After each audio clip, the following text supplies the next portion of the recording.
Welcome back to Goofy Harry, where worlds collide and legends get reforged. Today's adventure: what if the god of war Kratos raised Harry Potter as his Spartan son and forged him into a living weapon? If you're new here, do me one favor, smash that subscribe button and ring the bell so you never miss a story like this one. Now, let's begin. Chapter 1, The Cold Between Worlds. They put him out of the car on the high moor road and drove away. Harry stood where the gravel met the heather and watched the tail lights shrink to two red coals and then to nothing. He had learned not to run after cars. Running after them taught you something about your legs and nothing about the people inside. So he stayed where he was, 6 years old and counting, and he counted the things he had, because counting was a way to keep warm.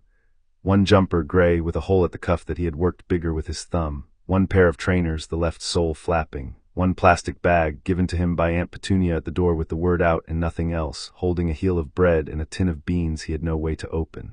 No coat. The coat had been Dudley's, and Dudley had wanted it back that morning, so the coat had gone back, and that was the kind of arithmetic that ran the house on Privet Drive.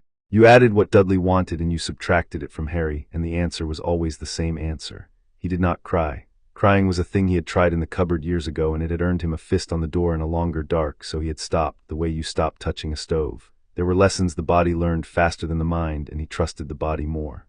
The road behind him went down toward the village they had passed, lights in a fold of hills, a long way.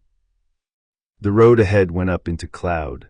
The wind came off the mountain in a way that found the hole at his cuff and crawled up his arm. He turned his back to it and started walking down toward the lights, because lights meant houses and houses meant bins, and he had eaten out of worse.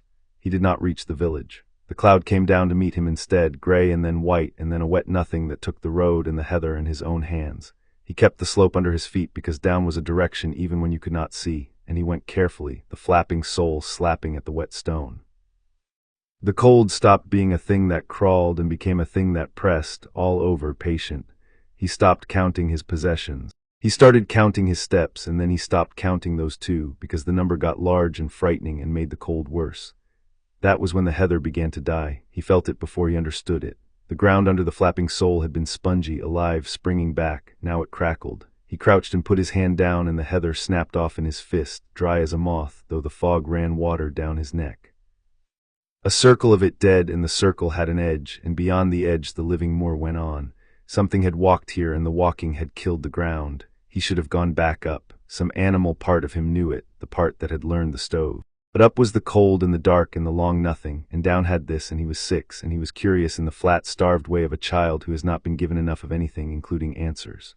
So he followed the dead circle because it was a track, and tracks went somewhere. The fog thinned into a hollow. There was a black tarn at the bottom of it, water so still it looked like a hole cut in the world, and the dead heather ran down to its edge and stopped. The air over the water did not move.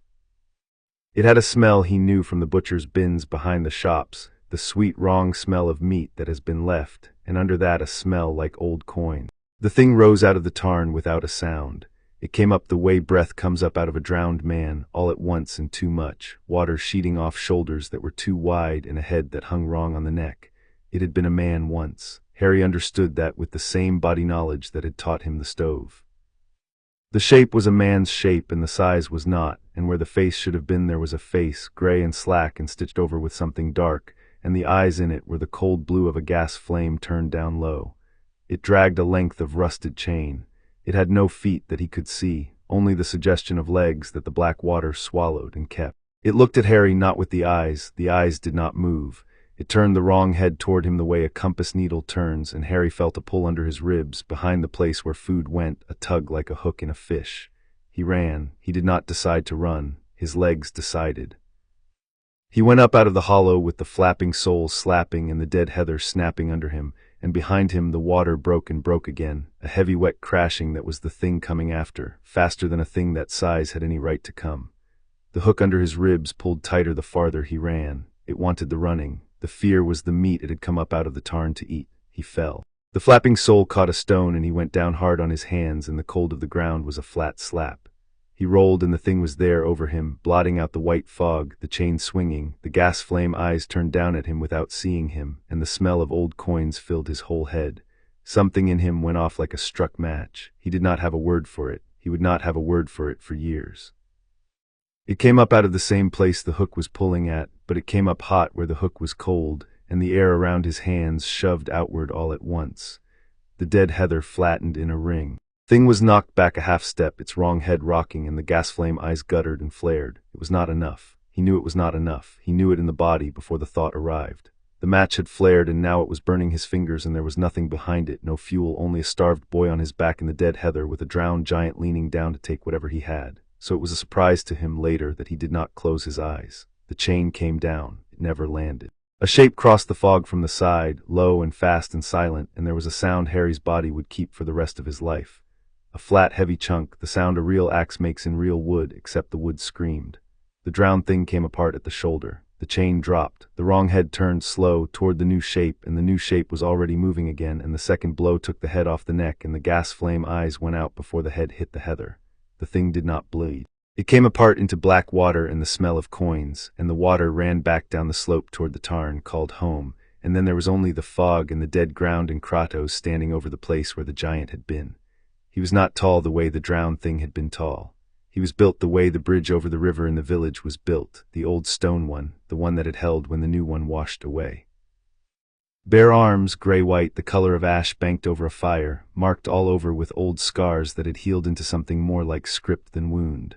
A beard, dark, threaded with gray. And across his back, in a leather wrap bound tight with cord, the shape of an axe he had not used, because the thing in his hands now was an axe, and the axe in his hands was wet and dark to the haft. Across his arms, under the ash skin, Harry could see the ends of chains. They were grown into the flesh, scarred over, the way a fence post gets grown into a tree if the tree is old enough and the fence stays long enough. Kratos wore them the way you wear a thing you cannot take off. He looked down at Harry. His eyes were not the gas flame blue. They were dark and tired in a way that had nothing to do with sleep, and they went over Harry once, head to flapping sole, the way Aunt Petunia went over the cooker after Sunday dinner, looking for what was wrong so it could be dealt with. They stopped on the dead ring of heather. On Harry's hands, which were still up in front of his face, though there was nothing left to ward off. On the hands a moment longer than on anything else. "Get up," Kratos said. The voice was low, and it did not rise at the end. It was not a question, and it was not unkind. It was simply a thing that should happen, stated, the way you would tell water to run downhill if water needed telling. Harry got up. His knees did not want to, and he made them. He had learned a long time ago that you got up when a grown-up told you to, because the alternative was being got up, and being got up hurt more. Kratos watched him do it. He did not offer a hand. Harry noticed that and was obscurely grateful for it, because a hand offered was a thing that could be taken back at the moment you reached for it, and he had reached before. "Where are your people?" Kratos said. Harry looked back up the slope toward the road, toward the two red coals that were long gone. There was no good answer to the question, so he gave the true one. Gone.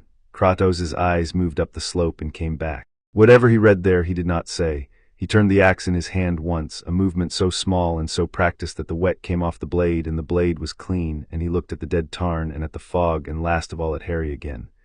"You will freeze before morning," he said. It was not a threat. It was the cooker again, the survey of what was wrong. "Come." He turned and walked into the fog, and he did not look back to see whether Harry followed, and that, more than anything, was what made Harry follow. A man who looked back was a man keeping count of you. A man who did not look back had already decided, and Harry had spent his whole short life among people who were always keeping count. The walk was long. The fog did not lift, but Kratos went through it like a man going down a corridor in his own house, never slowing, never feeling for the ground. Harry kept up because falling behind seemed worse than the cold, and the cold was very bad now, a shaking he could not stop, his teeth going like a wind-up toy. Once he went down on a slick of wet stone and was up again before he had finished falling, and Kratos had not turned, but Kratos had slowed half a step and then gone on at the slower pace, and Harry understood that he had been heard and that the slowing was the only thing he was going to get, and that it was, in fact, a great deal. The house came out of the fog the way the drowned thing had come out of the tarn, all at once. It was low and long and built of the same black stone as the bridge that held. Smoke came off it, peat smoke, the brown smell of it reaching out through the white. There was a door of gray wood, and Kratos pushed it open and went in and left it open behind him, which was the only invitation Harry was going to get, and Harry took it. Heat hit him like a wall. After the moor it was almost too much, a living orange heat from a hearth at the far end where peat burned low and red. The room was one room, a bed against one wall, narrow, hard-looking, made up with the corners square. A table of scarred wood, a bench. Shelves with the spare, deliberate clutter of a man who owned nothing he did not use. A whetstone, coils of cord, jars of grease and dried things, a row of tools hung by size. No pictures. No softness anywhere, no cushion, no rug, except a single dark cloth folded on a shelf by the bed, folded too carefully for a man who folded nothing else carefully, and Harry's eye went to it and away. Against the back wall, set into the stone beside the hearth, there was a forge, cold now, banked, and above the forge, on 2 iron pegs, hung a pair of blades Harry had no name for. They were not swords. They were curved and cruel, and they hung from chains the twin of the ones grown into Kratos' arms, and they were wrapped, head to hilt, in oiled cloth bound with cord, the way you wrap a thing you mean never to look at again. They were the only objects in the room that had been hidden, and they had been hidden in plain sight, high on the wall, where Kratos would have to see them every day. Harry did not understand that. He understood that he should not ask. Kratos crouched at the hearth and fed it, and the red became orange, became a low yellow that pushed the cold back into the corners. He did it without ceremony, the movements economical, no motion spent that did not need spending. When the fire was up, he stood, and he took a clay bowl from the shelf and a second bowl, and he set them on the table. He ladled something from a pot at the edge of the hearth into both. It steamed. It smelled of meat and barley and a green herb Harry did not know. He set one bowl on the side of the table where the bench was. He stood with the other. Harry did not move. He stood just inside the door, dripping onto the stone floor, shaking, and he looked at the bowl and he looked at Kratos, and he did the arithmetic he always did, which was, what does this cost, and can I pay it, and what happens when I cannot? Kratos watched him do it. His face did not change. After a moment he said, "It is not a trap." Harry said nothing. "You think it is a trap," Kratos said, "because someone made traps of food before." He set his own bowl down, untouched, on the shelf. He sat on the edge of the hard bed, far from the table, far from the door, putting distance between himself and both the bowl and Harry, and he looked at the fire instead of at Harry. Eat or do not eat, the cold will not wait for you to decide. It was the looking away that did it. Harry crossed the floor fast on the quiet, quick line a watched child learns when Aunt Petunia's back was turned, and he had the bowl in his hands and a fistful of the bread that lay beside it before he had decided to, and he ate standing, hunched over the bowl, his body between it and the room, eating the way an animal eats that has had food taken out of its mouth. He burned his tongue. He did not slow. Kratos did not watch him. He looked at the fire.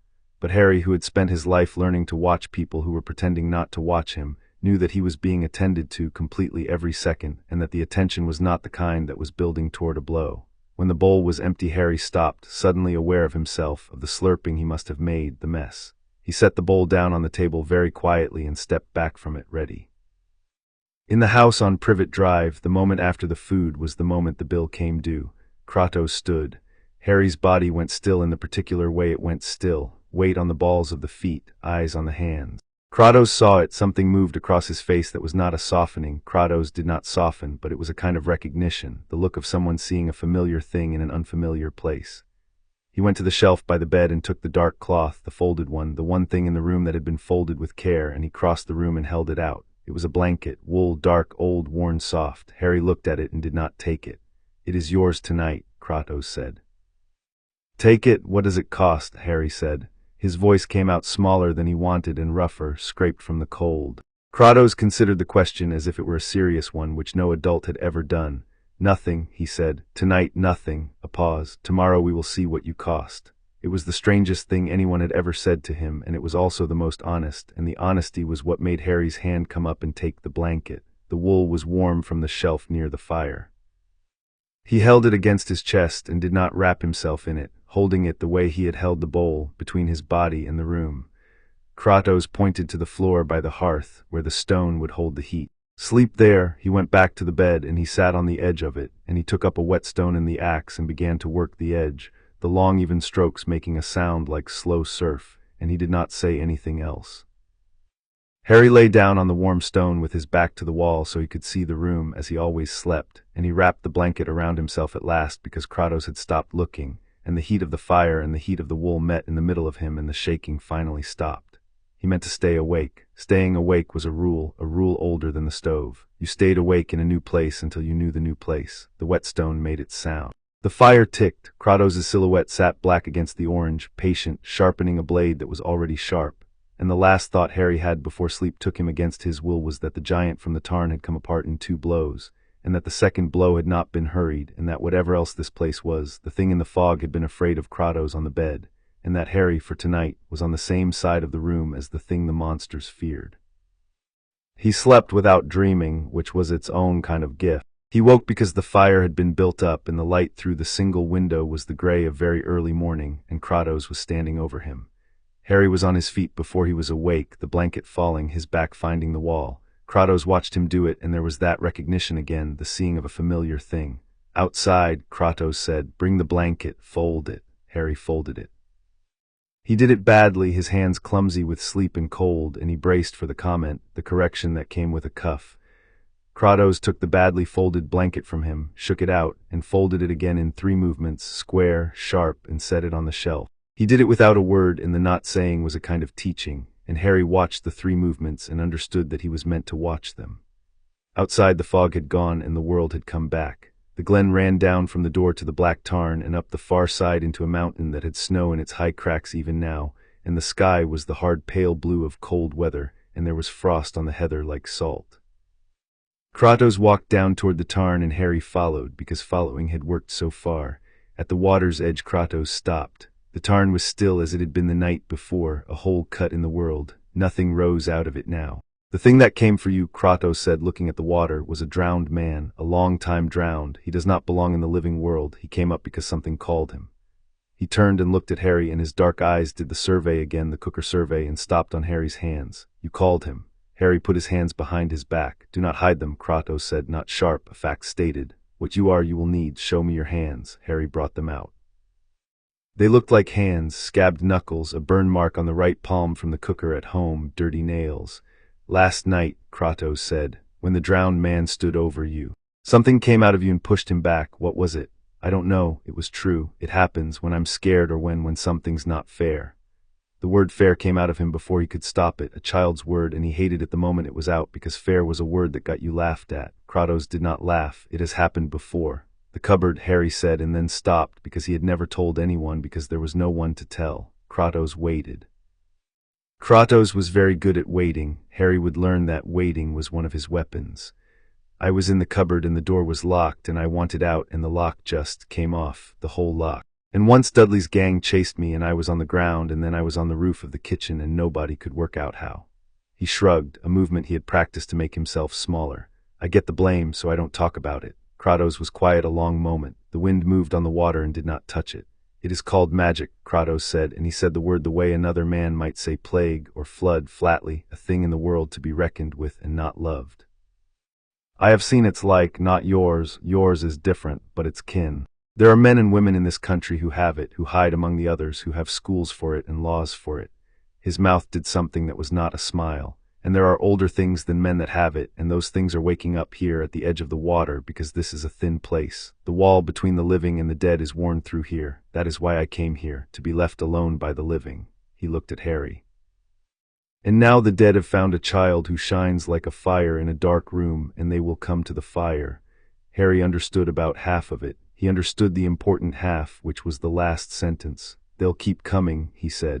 "Because of me, yes, then I should go." It was the arithmetic again, fast, automatic. He cost Kratos monsters. Kratos would put him out the way Privet Drive had put him out, except this time it was deserved. This time the sums actually came out against him. He was already turning to look up the glen toward the road, working out the distance. "I'll go to the village. They won't follow me there. Too many people." "They will follow you anywhere," Kratos said. "The village will not fight a drowned man. The village will die around you and you with it." He said it without drama, which made it worse. "You cannot outrun what you are." Harry stood looking up the glen, the road, the lights. The bins behind the shops he had eaten out of before. The whole shape of the only life he knew, which was the life of a thing nobody wanted, and which was, at least, a life he understood. "Then what?" he said. He turned back. There was something in his voice now that he could not keep out, something that was not quite anger and not quite the fear from before, the thing that had pushed the drowned man back. "If I can't run and I can't stay, then what? Why'd you bother? Why didn't you let it?" He stopped. He had been about to say, "Let it have me," and the saying of it would have been the most dangerous thing in the world, because the saying would have made it real, and there were things you did not let be real. Kratos looked at him for a long moment, and whatever he saw, it took him somewhere. His eyes went past Harry, past the tarn, to a place a long way off and a long time gone, and for the length of a breath the ash-gray face was not a wall but a door with something terrible behind it, and then the door shut and Kratos was looking at Harry again. "I had a daughter," Kratos said. He had never said it aloud. Harry could tell. The words came out of him stiff, unused, the way a gate moves that has rusted shut. He did not say more about her. He did not say her name or where she was, and the not saying told Harry everything that mattered, which was that she was the reason for the folded blanket and the second bowl and the slowing of a half-step on the wet stone. "You will not run," Kratos said, and the gate was shut again, the voice level. "And you will not be carried off by drowned things in the night because you do not know how to put them down. You will learn to put them down. You will learn to be hard to kill. I will teach you because I know how, and because there is no one else, and because—" He stopped. The because hung in the cold air, and he did not finish it, and Harry understood that Kratos did not have a word for the end of that sentence either, or had one and would not spend it. "It will not be kind," Kratos said. "I am not a kind man. You will hurt, and you will be tired, and you will want to stop, and I will not let you stop. But you will not be hungry, and you will not be cold, and nothing that comes out of that water will take you while I stand." He held out his hand, not to be taken, but palm up flat, a thing offered the way the bowl had been offered, no take-back in it. "Decide, now, I do not ask twice." Harry looked at the hand. Ash-gray, scarred, the chain ends grown into the wrist. The hand that had taken a drowned giant apart in 2 blows and then folded a blanket in 3. He had been deciding things alone his whole life, where to sleep so the door would not catch him, what to say so the belt stayed on its hook, how to be small. Every decision he had ever made had been a decision about how to survive being unwanted, and he was tired in a way that had nothing to do with sleep. Tired the way Kratos's eyes were tired, and the thing Kratos was offering was not kindness and did not pretend to be, and that was exactly why he believed it. He put his hand flat against Kratos's hand. His was tiny against it, a sparrow's foot on a paving stone. Kratos closed his hand around it once, brief, firm, and let go. "What's your name?" Harry said. Kratos stood and looked at the mountain. "Kratos," he said, "I'm Harry." "I know what they call you," Kratos said, and Harry understood that Kratos had read it somewhere on him in the night, in his sleep talk or his flinching or the scar on his forehead, the strange scar shaped like a struck-down bolt that he had carried as long as he had carried anything. "Names are what others put on you. We will see what you make of it." He started back up toward the house, and over his shoulder, in the voice that did not rise and did not soften, he said the thing that would order the next 10 years of Harry's life. "First you will carry water, then you will carry wood. When you can carry both up the hill without stopping, you will carry a shield. Come, boy, boy." It should have landed like Privet Drive, where boy was a thing you got called instead of your name, a way of telling you that you were not a person but a chore with legs. It did not land like that. In Kratos's mouth the word was flat and plain and had no contempt in it, and Harry, walking up the frosted glen behind the broad ash-gray back, turning the word over, found that it did not hurt. It was just a thing Kratos called him until he had earned Kratos calling him something else. It was a debt to be paid, and for a child who had only ever been a cost, a debt that could actually be paid was very close to a gift. Before the water there were the rules. Kratos gave them to him in the doorway of the house, not as a list but as he came to them, the way a man points out the parts of a tool he expects you to use. The fire was never to go fully out, banked at night, fed at dawn, and if Harry woke cold it was because Harry had not learned yet to bank it right, and he would learn. The water came from the burn that ran into the tarn at the north end, never from the tarn itself, because the tarn was not water in the way water should be. The food was kept in the stone press by the door, and Harry could take from it when he was hungry, any time, day or night, no asking. Kratos said this last part once plainly, and then he watched Harry's face while it failed to understand him, and then he said it again, slower, as though Harry were foreign, which in the only way that counted he was. "You do not ask," Kratos said. "You are hungry, you eat. There is enough. There will always be enough." He paused. "If there is ever not enough, I will go without first. That is how it is in this house." Harry looked at the stone press. He had stood outside locked larders. He had learned the geography of a kitchen by which cupboards opened to him and which did not, and the answer at Privet Drive had always been most of them. A press he could open whenever he liked did not fit in him yet. He nodded because a nod was expected, and Kratos saw the nod for the empty thing it was and did not press. He had time. He seemed to have decided they both did. There were 2 things in the house Harry was not to touch. The first was the axe, unless Kratos put it in his hands, which would come later. The second was the wrapped blades on the iron pegs above the forge. Kratos stood under them a moment. He did not look up at them. A man can stand under a thing he refuses to look at, and you can feel the refusing come off him like heat off a stone. "Those are not yours to carry," he said. "They are not mine to carry either anymore. They stay wrapped. You do not unwind them, not to look. Not when you think I am asleep." His voice did not change, but something underneath it did, something that ran very deep and very cold, and Harry, who had a child's ear for the true weight under adult words, heard it and stepped back from the forge without being told. "There are weapons that take a piece of the hand that holds them," Kratos said. "Those took all of mine once. They are quiet now. Leave them quiet." "What are they?" Harry said, because he could not help it. "A debt," Kratos said, which was the same word he had used for boy, and Harry understood that Kratos's whole life seemed to be made of debts, some you paid by carrying water and some you paid by never again touching the thing on the wall. Then there was the second bowl. Kratos showed him this without saying it was a lesson, which was how Harry came to understand it was the most important one. At the evening meal, Kratos took down 2 bowls from the shelf and set them on the table, and then he stopped and he put the second bowl into Harry's hands. "You set the table," Kratos said. "Both bowls, every meal, your place and mine." He nodded at the bench and at the stool across from it. "A man who eats alone forgets he is a man. You will set 2 bowls even on the days you hate me, and you will hate me because I will work you until you do. Set them anyway." He ladled the stew. "When you are grown and you go from here, you will set 2 bowls out of habit and not know why, and one day you will know why, and on that day you will understand everything I am about to spend years teaching you." It was the most Kratos had said at once, and it would remain for a long time the most he ever said at once. Harry set the 2 bowls. He did it badly, too close together, and Kratos moved one with a single finger to where it belonged and said nothing, and Harry watched the finger and learned the spacing, and from that night the table was Harry's to set, and he set it every meal for 10 years, and the day came exactly as promised when he understood. He carried water that first day until his arms shook and the skin came off his palms, and Kratos showed him how to wrap his hands and made him carry more. He carried it badly and spilled most of it, and Kratos said nothing about the spilling, only pointed at the tarn, which meant again, and Harry went again. By the afternoon his legs had stopped being legs and become 2 columns of fire, and he sat down hard on the path without meaning to, and he waited for the shout. Kratos came and stood over him. Harry got his arms up out of old habit, the cupboard habit, the belt habit, the habit of a body that knew what a man standing over it meant. Kratos crouched down to his level. He did not touch him. He looked at the wrapped hands, at the spilled water dark on the stone, at Harry's shaking legs, and he was quiet for a moment, and then he said something that Harry would carry longer than the scar.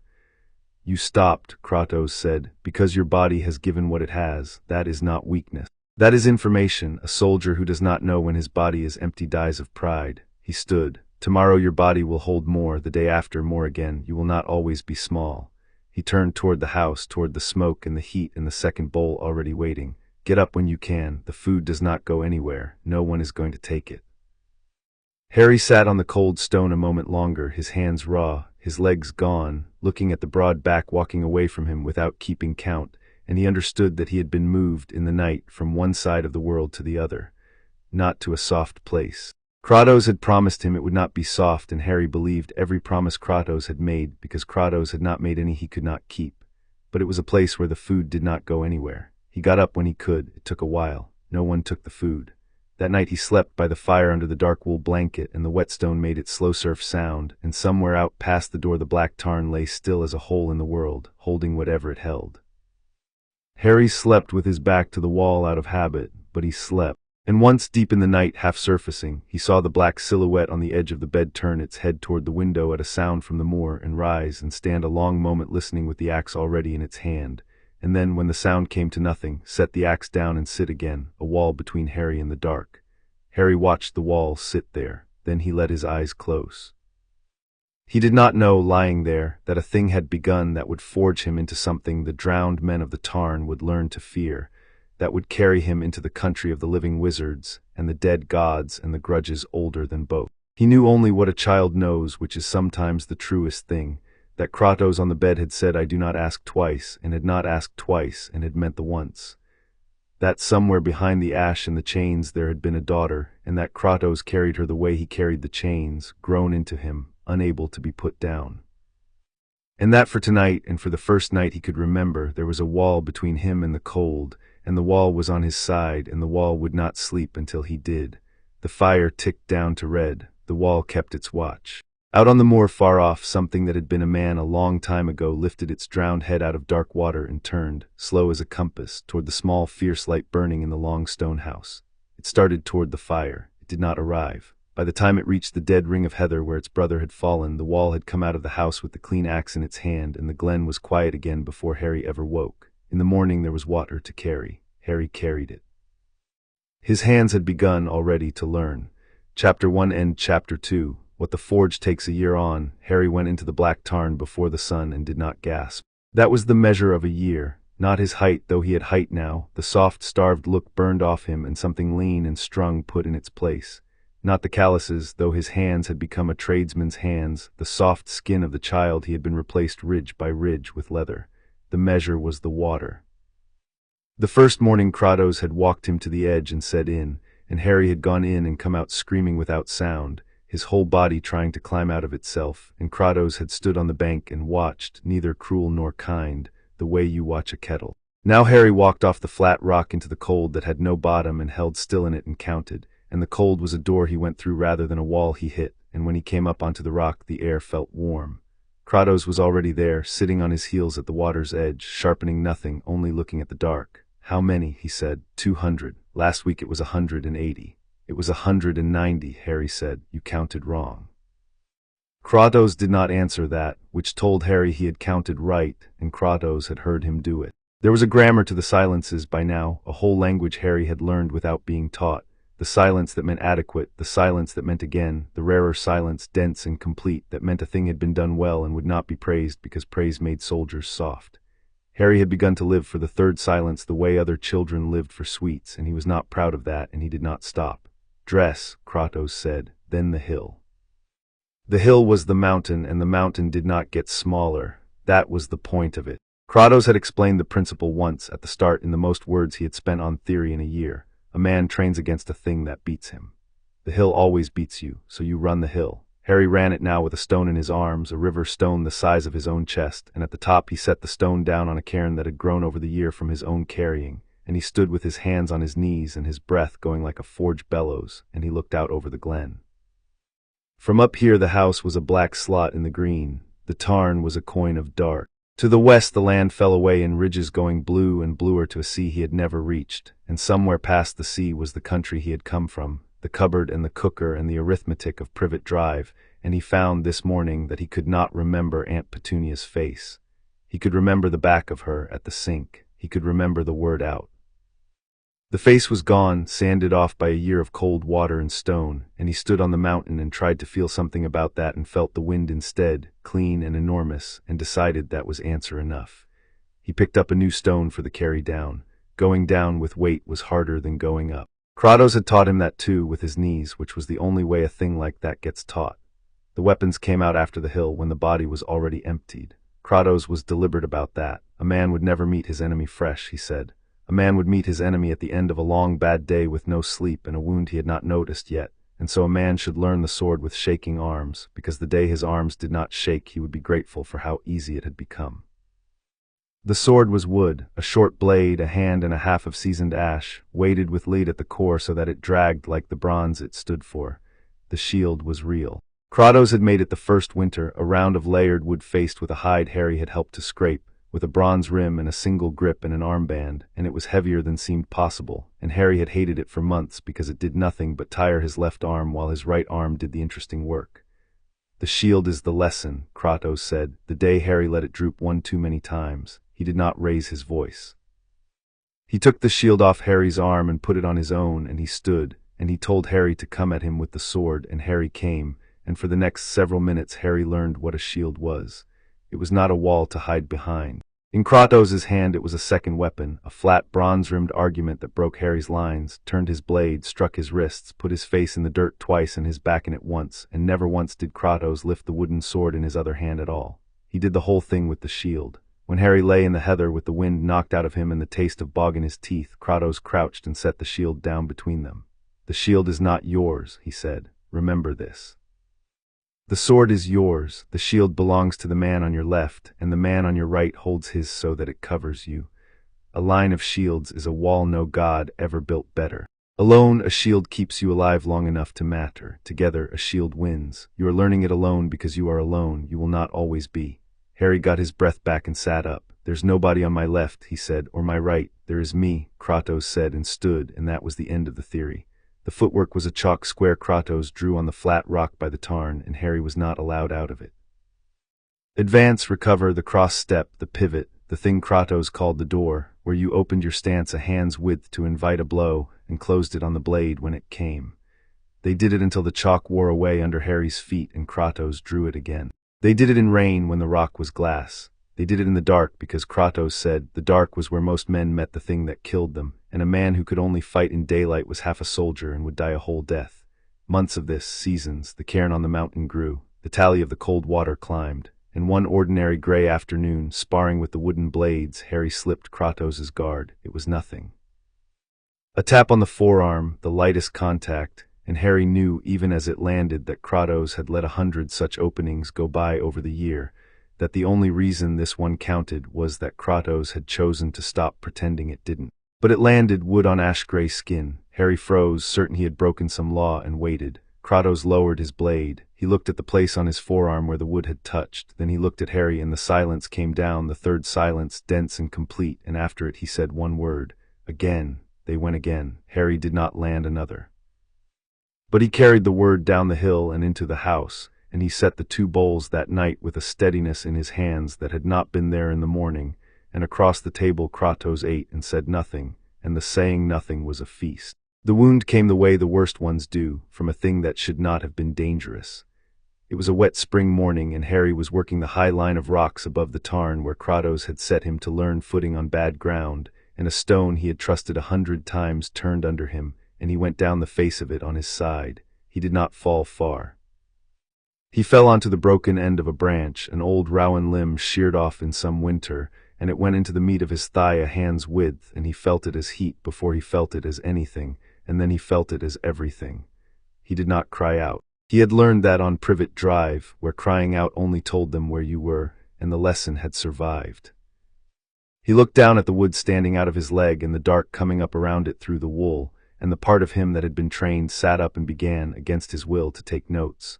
That the blood was welling and not jumping, which meant the deep vessel was missed, that the leg still answered him when he asked it, that he was a quarter-mile from the house downhill, on ground that had just proven it could not be trusted. Kratos was there before Harry had finished the inventory. He came down the bad rocks at a speed that made no sense for a man his size, and he crouched, and his hands went to the wound, not gentle, exact, pressing the wool flat around the wood to see the seat of it, and his face was the cooker survey, the looking for what was wrong so it could be dealt with. "Do not pull it," Kratos said. "You would have pulled it." "I was going to. It plugs the wound it makes. Pull it here and you bleed into the heather, and I carry a corpse down a hill." We carry it out at the fire with light and thread. He got an arm under Harry. "You can walk, you will walk. A man carried is a man whose enemies have learned where he is weak. Walk." Harry walked. It was the longest quarter-mile of his life, and he counted it in steps the way he counted the cold water, and Kratos took none of his weight but stayed at his left, the bad ground side, a furnace in the shape of a father, ready and not reaching, and that not reaching was its own instruction. "You can do this, I am betting that you can, do not make me wrong." At the fire Kratos did the thing that had to be done. He cut the wool away and washed the wound with water that had been boiled and cooled, and then with something from a jar that turned the world white for a moment, and he drew the wood out in one motion timed to Harry's breath, and Harry made a sound through his teeth and did not make a second, and then there was the needle. Kratos held it in the flame until it glowed and let it cool and threaded it with gut, and he looked at Harry over it. "This will hurt more than the wood," he said. "I will not lie to you about that." "I have never lied to you about that. You may hold my arm. You may not hold your breath. A man who holds his breath through pain teaches his body that pain is a thing to be survived in secret, and then he is alone in it. Breathe out when it bites, out not in," a pause and something almost like the ghost of dry humor. "And do not be sorry when you flinch. Sorry is a word for things you have done wrong. You have done nothing wrong. You fell on a hill. Hills are honest. Be better on the next hill." He stitched the leg. Harry held his arm and breathed out when it bit and watched the big scarred hands do the small, precise work, in and through and pulled snug 11 times, and he did not look away because looking away was a thing you did when a wound belonged to someone else and this one was his and he meant to own it. When it was done, Kratos tied it off and dressed it and sat back on his heels. "Count them," he said. 11. You will carry that ridge the rest of your life. Most men hide their scars or boast of them. Both are foolish. A scar is a lesson the body wrote down so the mind would not have the luxury of forgetting it. This one says the high rocks turn in spring. You knew it. You trusted the stone anyway. Now you have paid the tuition and you will not pay it twice. He stood and he set a hand once briefly, flat on the top of Harry's head, the weight of it warm and enormous, there and then gone. You did well, not the falling, the not screaming and the walking and the watching me so. Sleep. Tomorrow you rest the leg and sharpen everything in this house, because a man who cannot run can still keep the edges true. Harry slept by the fire with the leg throbbing in time with his pulse, and he thought, drifting, that no one had ever sewn him up before, that on Privet Drive a wound was a thing you got blamed for and hid, and that the difference between that house and this one could be said in a single stitch. The letters came that winter too, but not the kind an owl carried. Harry could not read when Kratos found him. He had been 6, and Privet Drive had not wasted schooling on the child in the cupboard, and so he had arrived at the glen able to count the things he owned and read the weather and nothing else. And for a year Kratos had not thought to mend it, because a man who has lived alone at the edge of the world forgets that there are skills a body needs that have nothing to do with staying alive. It was the photograph of letters on a flour sack of all things that changed it.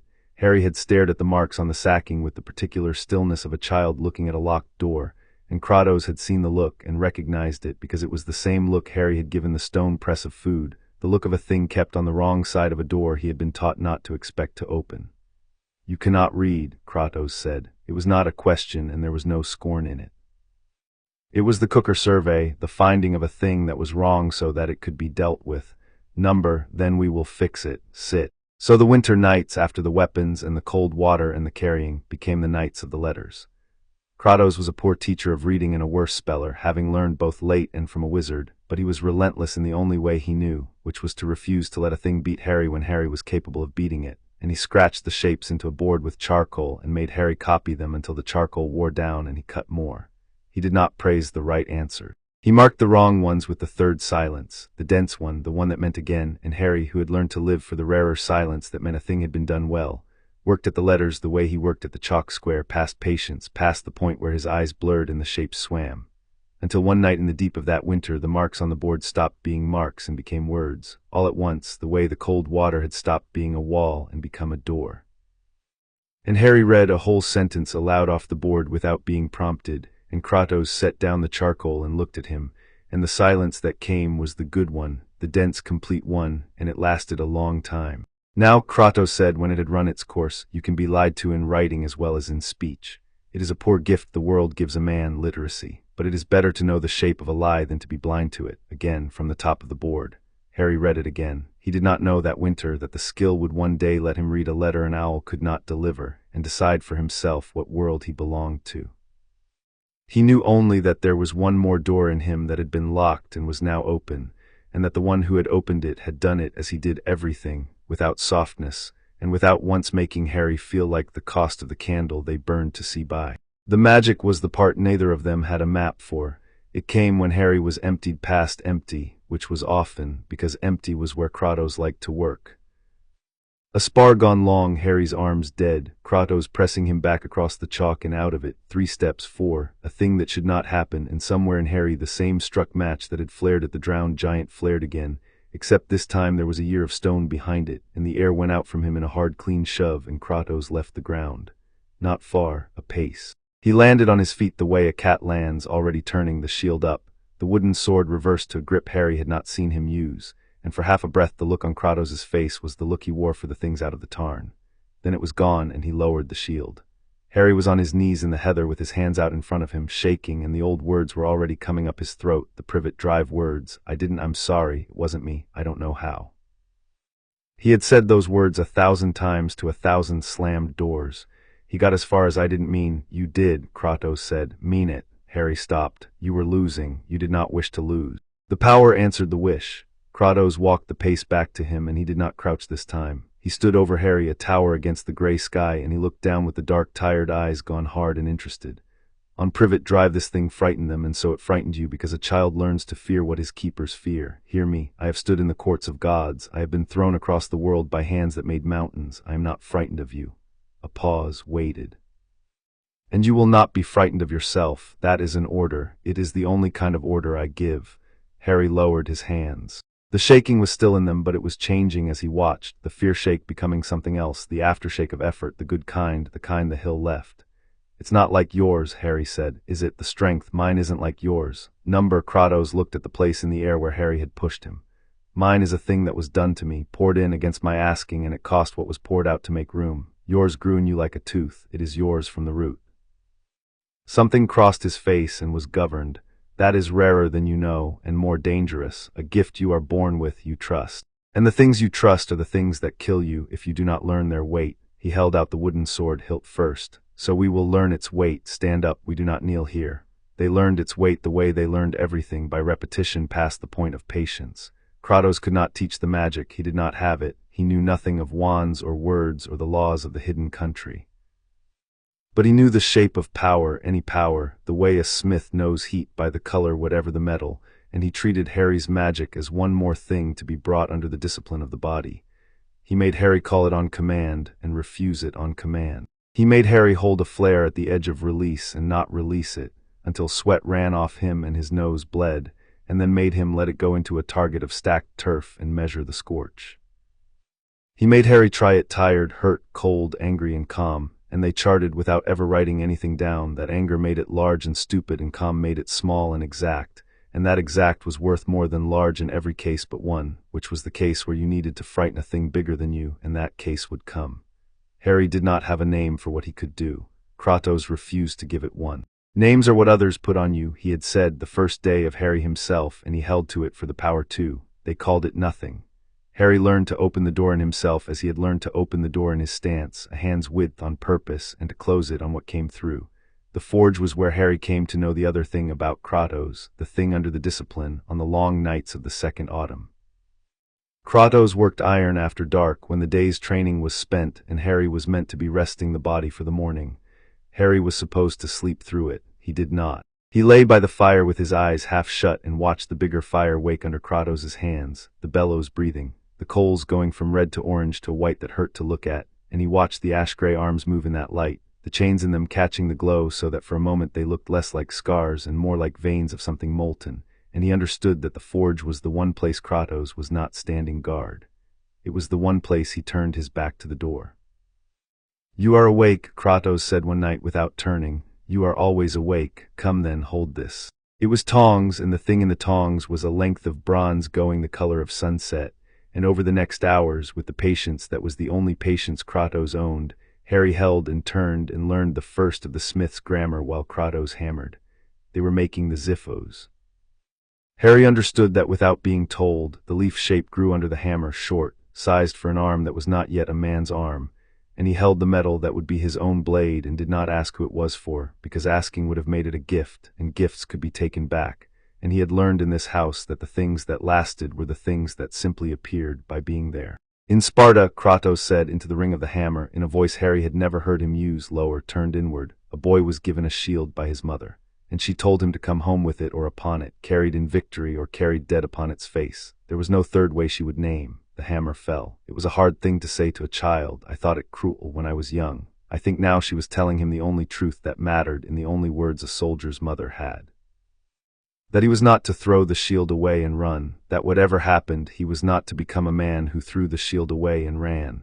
"Did you," Harry said, "come home with it, or—" The hammer stopped, the coals breathed. Kratos looked at the bronze and not at Harry. "I came home," he said, "and there was no home. That is a story for a night that is not this one." He set the hammer down. "I am not making you this so that you will die on it. Hear me. The Spartans were wrong about a great many things, and the chief of them was that they loved the dying more than the living. I do not. I have buried enough of the things I loved. You will come home with the shield." Both ways the old woman meant are wrong if they end with you in the ground. There is a third way she would not name, and I will. You come home. You simply come home. He took the tongs from Harry's hand. "That is the only order I give twice." He quenched the bronze. The water screamed and steamed and went still, and in the steam, for a moment, Harry thought he saw the human behind the wall, the one with the daughter, the one who buried things he loved. And then the steam cleared and Kratos was Kratos again, ashen iron, and he hung the unfinished blade on the peg to cool and told Harry to sleep, and this time Harry did. The owl came in the autumn of the second year. Harry saw it first from the mountain, a brown shape beating up the glen against the wind, which was strange because birds of that kind did not fly in daylight and did not fly into wind for no reason. It came on stubborn, fighting for every yard, and as it neared the house it began to circle, lower and lower, and then it could not get lower. Something turned it. Harry watched from above as the owl tried 4 times to drop to the door of the house and 4 times slid off the air over the threshold, and on the 5th try it gave up and beat away to a rowan at the edge of the dead ground and sat there, ruffled and furious, a square of white in its beak. Harry came down the hill faster than the carry usually allowed. Kratos was at the door, looking up at the rowan, his arms folded, unsurprised. "It can't land," Harry said. "Number, it's carrying something, a letter." "For you." Kratos did not look away from the bird. "They have been trying for a year. There will be a drawer somewhere in their stone city stuffed with letters they cannot deliver and clerks who do not understand why." Something that was almost grim humor moved under his beard. "This glen is a hole in their maps. The same thinness that lets the dead climb out of the water keeps the living wizards from finding the door. They can throw a letter at the place where you are. They cannot make it stick." Harry looked at the owl. The owl looked back with round, affronted eyes. He thought about the word for you. No one had ever sent him a letter. Dudley had got cards on his birthday, a stack of them propped on the mantel, and Harry had got nothing on his because no one knew the day and the day was not marked, and here was a bird that had fought the wind up a whole glen to put something in his hand and could not reach him. "What does it say?" Harry said. "I do not know. I have not read one." Kratos finally looked at him. "You wished to. I don't know." It was true and it was not. There was a pull under his ribs, not the cold hook of the drowned thing, a warmer one toward the white square in the owl's beak, toward the country that had sent it, the country where there were others like him, schools for it, laws for it, people who would not be frightened because to them it was ordinary. He had thought he had sanded all of that away on the mountain. He had not. It sat in him, small and bright and inconvenient, and he resented it for surviving. Kratos watched him have the thought. He did not interrupt it. When it had run its course he said, "There is a world behind that bird. It is your blood. I will not keep it from you forever, and I will not pretend it is nothing, because it is not nothing, and you are not a fool, and I do not lie to you."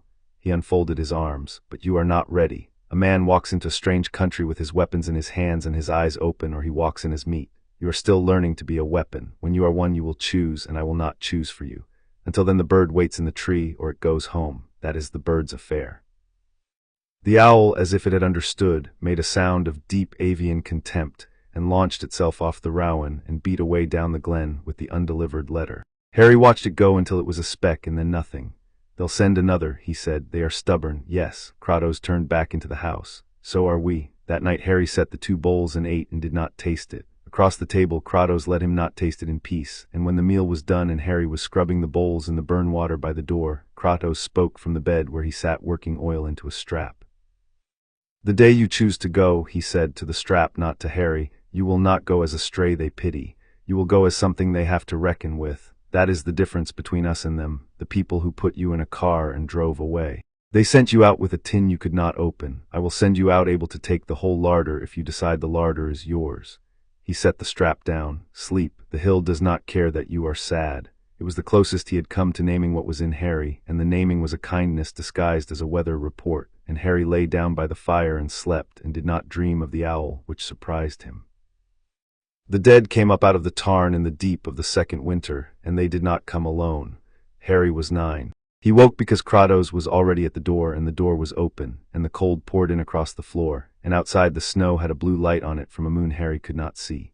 Kratos had the axe. He had the shield on his back. He looked down at Harry, who was already up, already reaching for the wooden sword out of habit, and Kratos shook his head once and pointed to the corner where, since the autumn, there had hung a second blade that was not wood. It was the Ziphos they had made. Finished now, plain, sized for a boy who would not be a boy much longer, and Harry took it off the peg, and the weight of it was the weight he had held in the tongs, and it was his, the way the blanket had been his by being there. "Tonight you carry bronze," Kratos said. "On my left, you do not leave my left. Whatever comes, the wall holds at my left, and you are the wall. Do you understand?" "Yes." "If I fall, you run for the high rock, and you put your back to it, and you make them come at you one at a time, and you do not stop until your arm stops. You do not stand over me. The dead cannot be helped by the dead. Say it." "You won't fall," Harry said. "Say it. I run for the high rock." "I don't stand over you." The words tasted like poison. He said them. "Good," Kratos said, only the second time he had ever used the word, and they went out into the snow. There were 3 of them, not the slow, drowned giant of the first night. These were leaner, faster, things that had been men more recently, their grave cloth still on them in rags, their eyes the same low gas flame blue. They came up the slope from the tarn in a loose line, and they did not drag their chains, they carried them, looped in fists that had learned, somewhere in the dark under the water, to want to use them. They had been called. Harry could feel the calling now the way Kratos had taught him to feel weather, a pressure behind them, a will, something on the far side of the water that had reached in and woken them and pointed them at the small, fierce light of the house. He did not have time for the old fear, the child's fear. Fear had been disciplined into a tool over 2 years. It sat at his shoulder and made his eyes sharp and his hands cold and his stomach small, and that was all it was allowed to do. He took his place on Kratos' left. He set the shield. He felt Kratos beside him, the heat of him in the snow cold, a furnace in the shape of a man, and the dead came on. The fight was short and it was not graceful, and Harry remembered every part of it for the rest of his life. Kratos took the first revenant the instant it was in reach, the axe coming across in a flat arc that did not aim for the body but for the knee, dropping it, and on its way down the axe came back the other way and the head went, and the thing was water before its second piece hit the snow. The smell of old coins bloomed in the cold. The second came at Kratos' right, into the space the axe had just left, and Kratos met it with the shield, a full-body shove that broke its line and folded it, and pinned it long enough to stamp it flat into the snow and put the axe through where its spine had been. The third came for the left, for Harry, as they had both known it would, because the wool behind the water was not stupid, and it had 3 pieces, and it spent one to learn where the small new shield was. Time did the thing Kratos had promised it would do, when the body had been trained enough. It opened out. The revenant's chain came up over its shoulder, and Harry read the line of the swing before it finished, as he read Kratos' openings in the chalk square, and he did not back away from it, because backing away was where his stance ended and his death began. He stepped in. Inside the arc of the chain, where the heavy iron could not gather force, and he took the half-swing on the bronze rim of the shield and felt it shudder up his left arm into his teeth.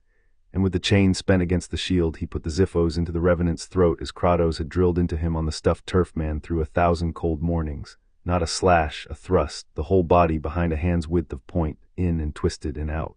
The thing did not die of it. Dead things do not die of a cut throat. But it staggered, its gas-flame eyes guttering, and in the moment it staggered the door and Harry opened a hand's width on purpose, and he put a flare through the gap, small and exact, into the wound he had already made, and the revenant came apart into black water and grave rags and the smell of coins, and the snow drank it down. Then it was quiet, the blue snow, the two of them breathing. The tarn flat and black at the foot of the slope, holding whatever else it held, sending nothing more. Harry was shaking. He let it, he had earned it. He looked at the bronze in his hand, dark to the hilt, and then he looked at Kratos, who was looking at him, and the silence that came down was not any of the silences Harry had catalogued. It was new. It had something in it that was very old and very tired, and underneath, for one unguarded moment in the snow, something that bent toward him like heat off the forge. "You held the left," Kratos said. "You said I was the wall." "You were the wall." Kratos reached out and took Harry's chin in one ash-gray hand, brief, firm, the only time in 2 years he had touched his face, and turned it to the moonless light to check his eyes for the thing that war puts in young eyes, the thing that breaks them. He found whatever he was looking for, or did not find it. He let go. "We clean the blades before we sleep, always. The blade you do not honor is the blade that fails you. Come." They cleaned the blades by the fire, side by side, Harry's small hands learning the oil and the cloth from the big scarred ones, and neither of them spoke, and the not speaking was warm, and Harry understood that something had been settled tonight that could not be unsettled, that he had been, in some way that had nothing to do with blood, made.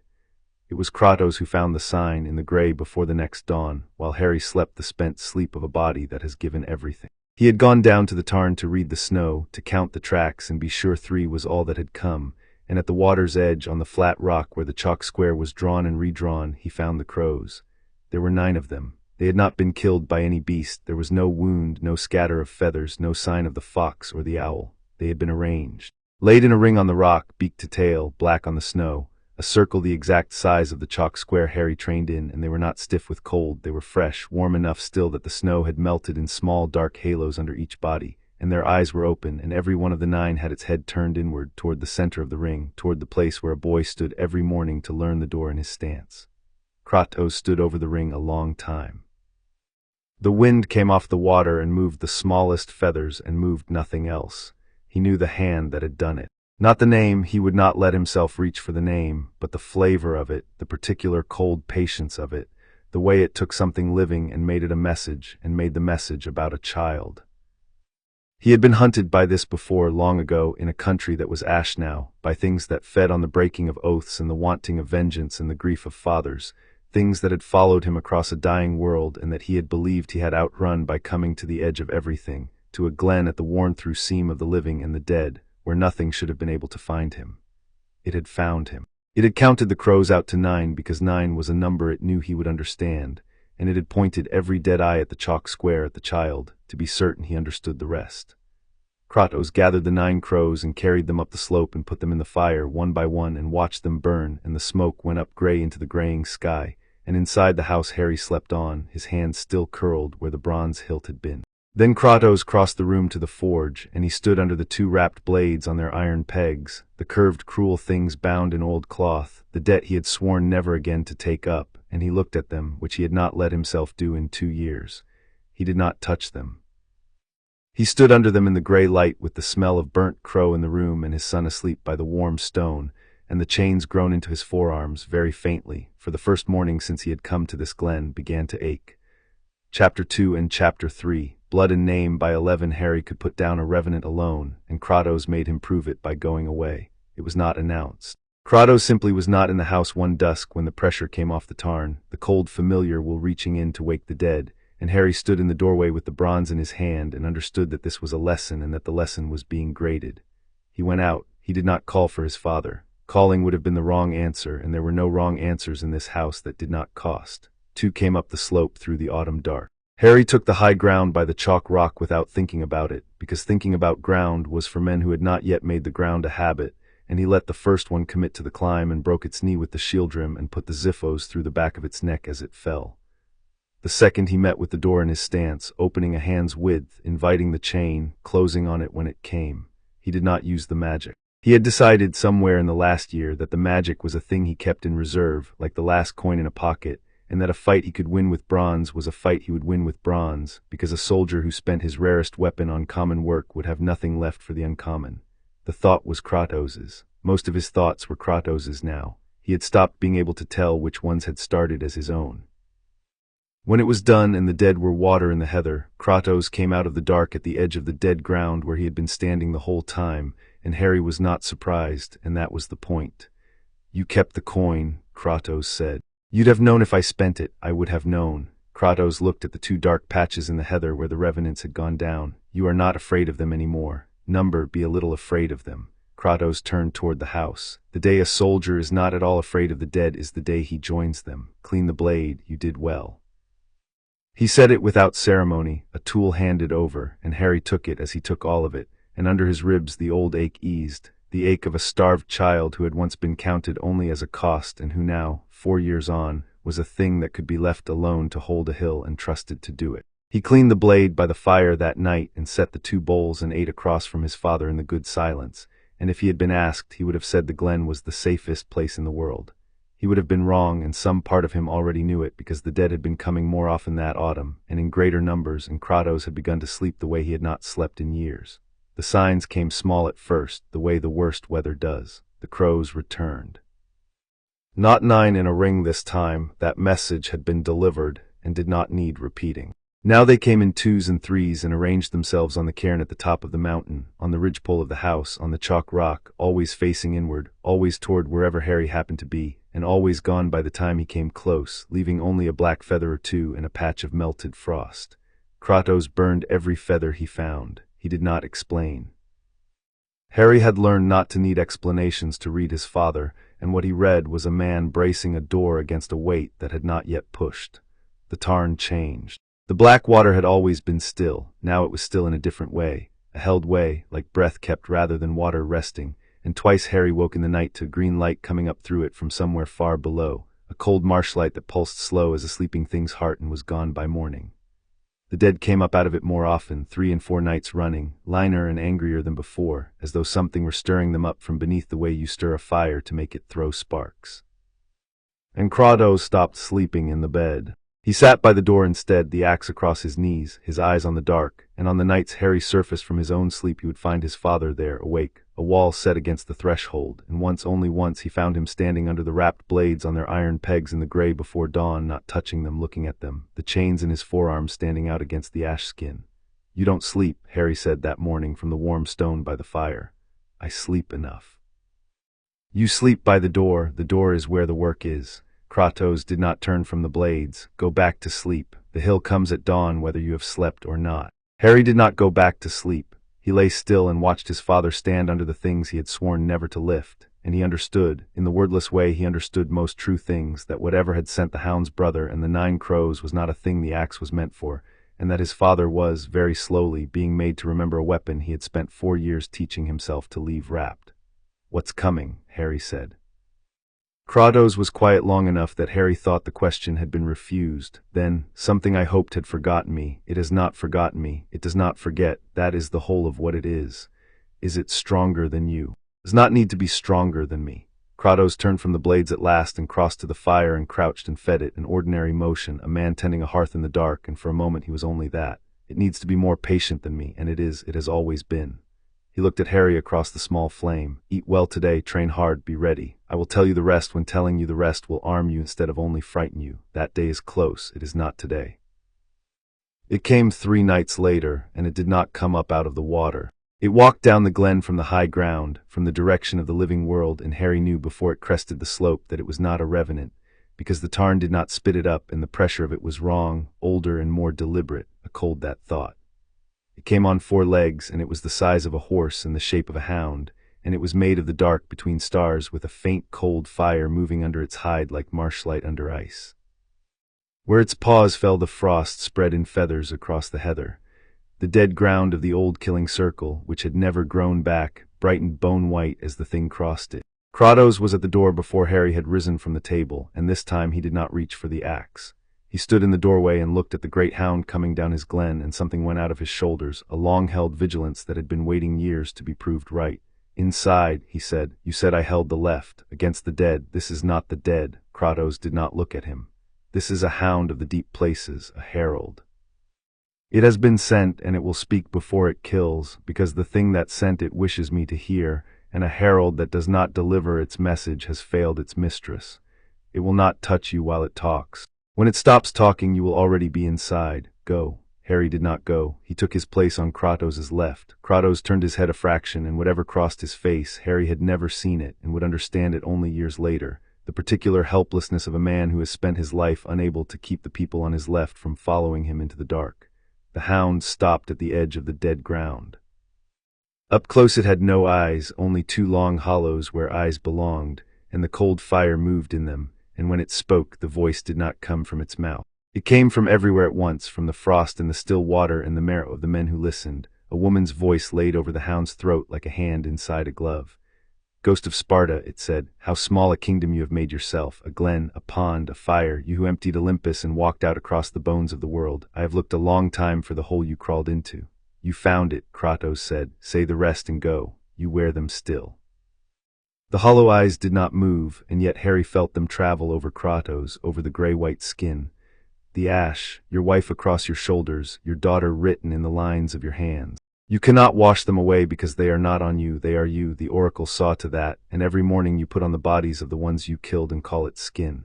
I had forgotten how well it suited you, Kinslayer." Harry's grip on the Xiphos did not change. He had trained that, but something behind his eyes went very still and began, coldly, to take notes.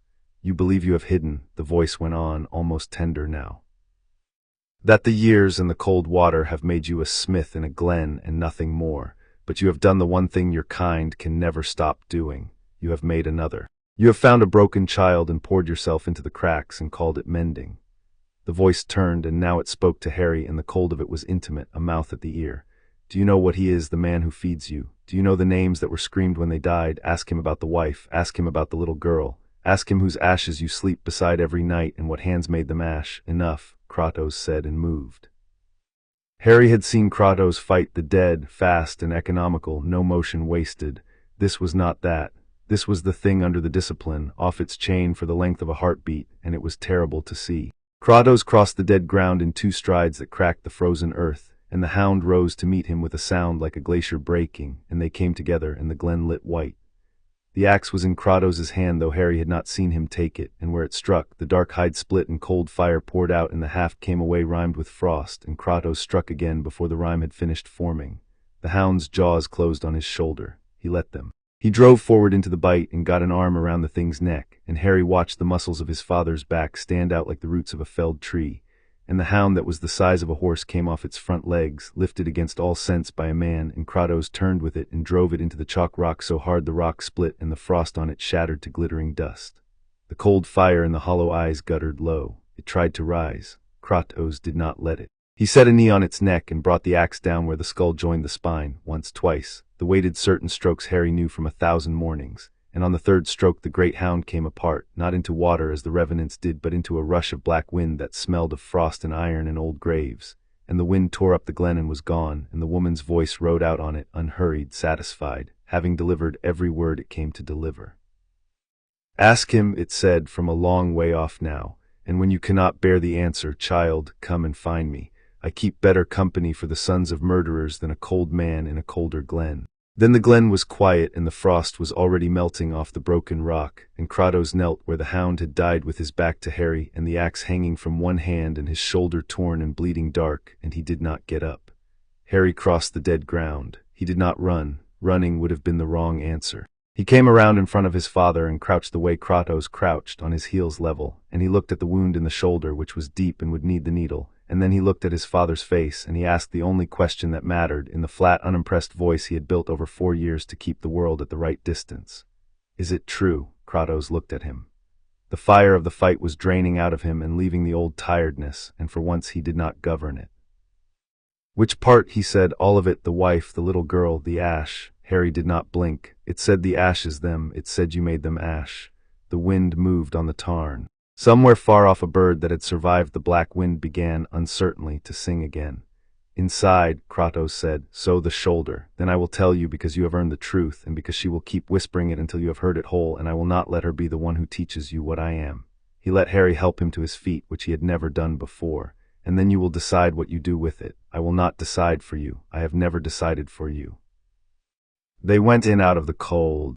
Harry banked the fire up bright and put water on to boil and laid out the needle and the gut and the jar that turned the world white.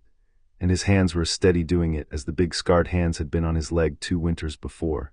And Kratos sat on the bench with his torn shoulder to the light and watched the child he had made move through the work without fumbling, and said nothing, and the saying nothing, even now, even bleeding, had pride in it. Harry threaded the needle and held it in the flame and let it cool. This'll hurt more than the bite, he said, giving the old words back to the father who had given them to him. Breathe out when it bites, out, not in, and don't be sorry. I am not sorry, Kratos said. So, he sewed. And while he sewed, his father began, in the plain voice that softened nothing, to tell him the truth. He told it the way he told everything, without softening and without spectacle, and the plainness was the worst of it. He had been a captain of Sparta, he said, and he had been losing a battle to the barbarians of the East. And in the losing he had called on the god of war, Ares, and sworn himself to the god in exchange for victory, and the god had given it, and the price had come due slowly, the way the worst prices do. Ares had wanted a weapon, not a servant. He had wanted to burn the human being out of Kratos and leave only the blade. So the god had bound to his arms 2 swords forged in the fires under the world, the blades of chaos, chained into the flesh so that they could never be set down, and had set him loose to make war for war's own sake. I burned a village, Kratos said. The needle moved through his shoulder. He did not look at it. There was a temple in it. I went into the temple in the red haze the blades put on a man, killing and not seeing, and when the haze cleared there were 2 bodies at my feet, one small and one not small, and they were my wife and my daughter. Ares had set them in my path. He believed a warrior with nothing left to love would be the perfect weapon. He was a god. He did not understand what he had made. He had not made a weapon. He had made a man who would spend the rest of his existence killing gods. The fire ticked. Harry tied off the 3rd stitch and started the 4th and said nothing, because there was nothing a person could say to that, and the only honest thing he could offer was to keep his hand steady and let his father keep talking. An oracle of that village cursed me for it, Kratos said. She took the ashes of their bodies and bound them to my skin, so that I would wear them always and never be clean of them. The ghost of Sparta they named me after, for the color the ash made of me. I thought it the cruelest thing that could be done to a living man. He turned his free hand over, the gray-white palm toward the firelight. I have come in the long years to think it a mercy. They are the only part of them I have left. I would not give the ash back if a god offered. Do you understand that, or are you still too young? I understand it, Harry said. He did. He understood it completely, in the locked place where he kept the things he could not say aloud. The place built by a cupboard and a slammed door, and the back of a woman at a sink whose face he could no longer call up. He understood carrying the people who had thrown you away because you had nothing else of them, and hating that you carried them, and never once managing to put them down. Kratos told the rest more quickly. As a man crosses ground he does not wish to camp on. The killing of Ares, which had made him a god in the dead god's chair. the years on the throne of war which had not filled the hole, because thrones never do.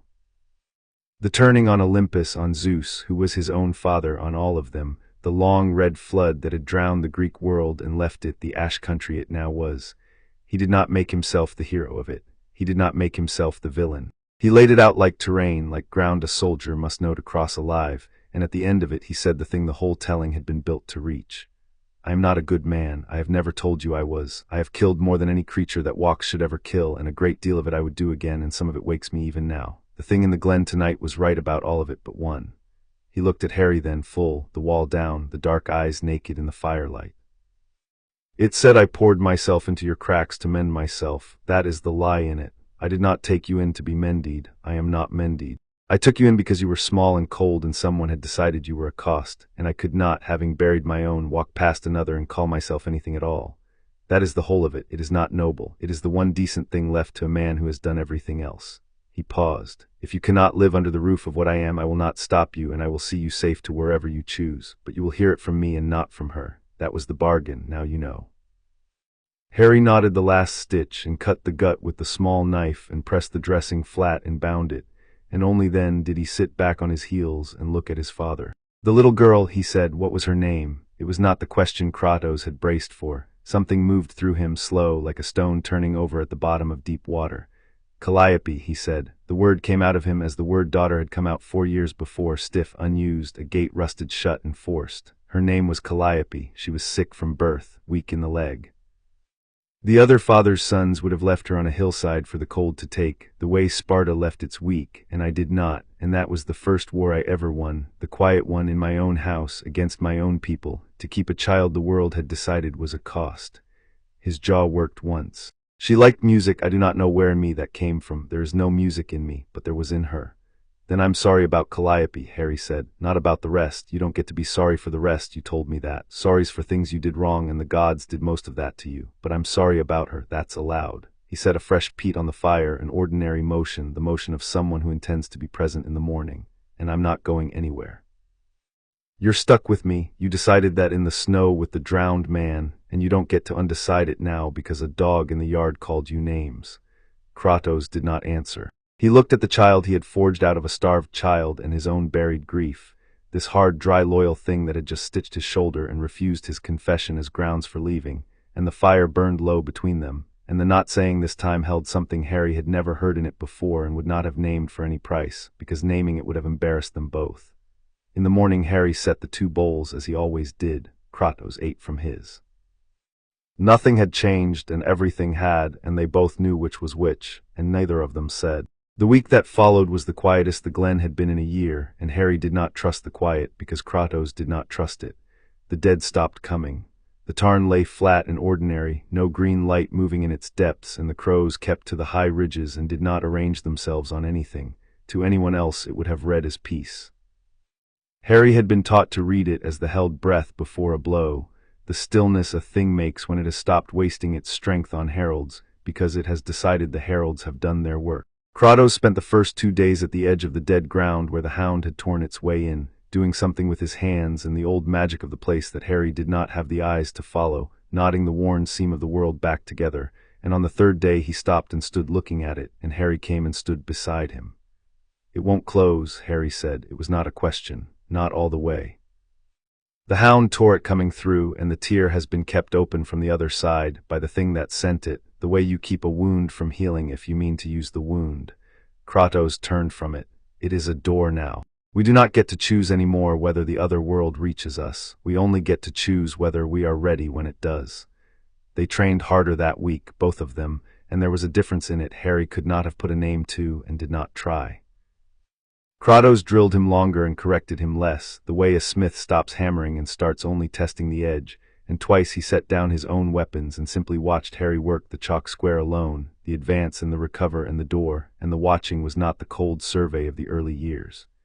It was something a man does at the end of a thing he has built, when he is no longer sure how much time is left to build in. On the 4th evening over the 2 bowls, Harry asked the question that had been sitting in him since the night of the confession. "My mother and father," he said. "The wizard said they put themselves between me and the killing. Did you know that when you found me? Did you know who I was?" Kratos ate and considered and gave him the truth because he gave him nothing else. I knew you were a child no one had come for. I knew you carried a mark from a wound that was not made by anything in this world I understood. I did not know your name or your blood, or that there was a country full of people who would have known both. I did not look for them.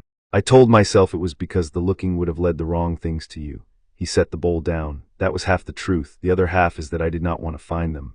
A man who has lost everything does not go searching for the people who might have a better claim on the one thing he has left. I am not proud of that half, but you asked for the truth, and that is the truth. Harry turned it over. He found, somewhat to his own surprise, that it did not anger him.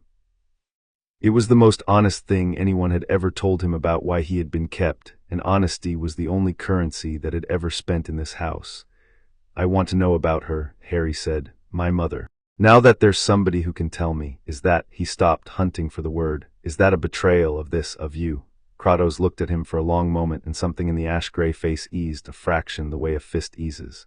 No, he said, a man can carry more than one set of ashes. I do, you will. Wanting to know the woman who died for you is not a wound to me. It would be a wound to me if you did not want to know her. He stood and crossed to the fire and fed it and spoke into the flame, not turning, which was how Harry knew the next words cost him. But hear me, because this is the lesson the whole week has been for. There is a name now, a man who made you an orphan. And the thing that hunts us will put that name in front of you like a baited hook, again and again, because it knows what I know, which is that a boy who has just learned the name of the one who took his mother is a boy one breath away from wanting nothing in the world but to take something back. Wouldn't you, Harry said, want to take something back? I did want to. I took it all back, and then I took more, and then I took the world. Kratos turned from the fire, and the firelight moved in the old scars, and for a moment Harry could see all the way down into how tired he was. Vengeance is not a wrong feeling, it is an honest one, but it is the one feeling that thing out there can eat. It cannot touch your loyalty, it cannot touch what you protect, it cannot even touch your grief, not really, grief is too quiet for it. But your wish for revenge is a fire it can feed on until there is nothing of you left but the fire, and a fire is easy to point. I was pointed for years, I know the shape of the hand on the back of my neck. He sat. When the name comes, and it will come, you will not chase it. You will protect what is yours, and you will let the chasing find you on ground you have chosen. That is the difference between a soldier and a weapon. A weapon is pointed. A soldier decides. I made a weapon of myself once because a god pointed me. I have spent 4 years making a soldier of you so that no god, and no thing older than a god, ever gets to point you the way I was pointed. Do you understand me? I understand you, Harry said, and he did, though it would take him years and a great deal of cost to understand all of it. Good. Kratos picked his bowl back up. Then eat. You have a long childhood still to get through, and it is going to be louder than this week. Enjoy the quiet. It is the last of it for a while. He was right, as he was right about most things that could be measured in blows and seasons. The quiet held 3 more days. And on the 7th at the woodpile, Harry felt the footstep in the world that the glen had been built to keep out and could no longer keep. Coming in through the torn seam the hound had opened, and he went around the house with the axe in his hand to meet it. He found an old man standing at the edge of the dead ground, looking at the split chalk rock with frank and undisguised interest. Very tall, very thin, in robes the deep blue of the sky just after the sun has gone, a beard longer and whiter than Kratos's, half-moon spectacles, and behind them eyes that were doing a great deal of quiet arithmetic. Ah, the old man said, as though Harry were the precise person he had been hoping to meet. You would be Harry. You have your mother's eyes, which I imagine everyone tells you and which I imagine you are heartily tired of hearing, so I shall say it only the once. He inclined his head. Albus Dumbledore, I have been trying to send you letters for some years. They keep coming back. I had begun to wonder whether you were receiving them and simply found my prose tedious. We get them, Harry said. They can't land. Number, I see that now. Dumbledore looked up the glen, at the mountain, at the tarn, and his gaze settled on the water in a way that told Harry the old wizard saw exactly what the water was. A remarkable place, a thin place. The veil between the living and the dead wears through here, and a great deal of very old magic has pooled in the wearing, and someone has bent it, recently and with formidable skill, into a shield against being found. I have not met work quite like it in a long life of meeting work. I should like to know who did it. He's behind you, Harry said. Dumbledore did not startle, which Harry respected. He turned without hurry, and there was Kratos in the doorway, filling it, the ash and the chains and the dark, tired eyes, his shoulder bound under his arm, and the 2 old powers looked at each other across the dead ground. Harry watched the air between them and understood that he was seeing a kind of duel, conducted entirely in stillness, between 2 beings who had each killed a great many things and each, separately, decided to stop. "You are not a wizard," Dumbledore said at last, pleasantly. "You are not, I think, anything for which I have a word, and the child is yours in every way that is not blood. I can see the making of him on him. It is extraordinary work, and I do not say so lightly, and I am not certain I approve of the whole of it."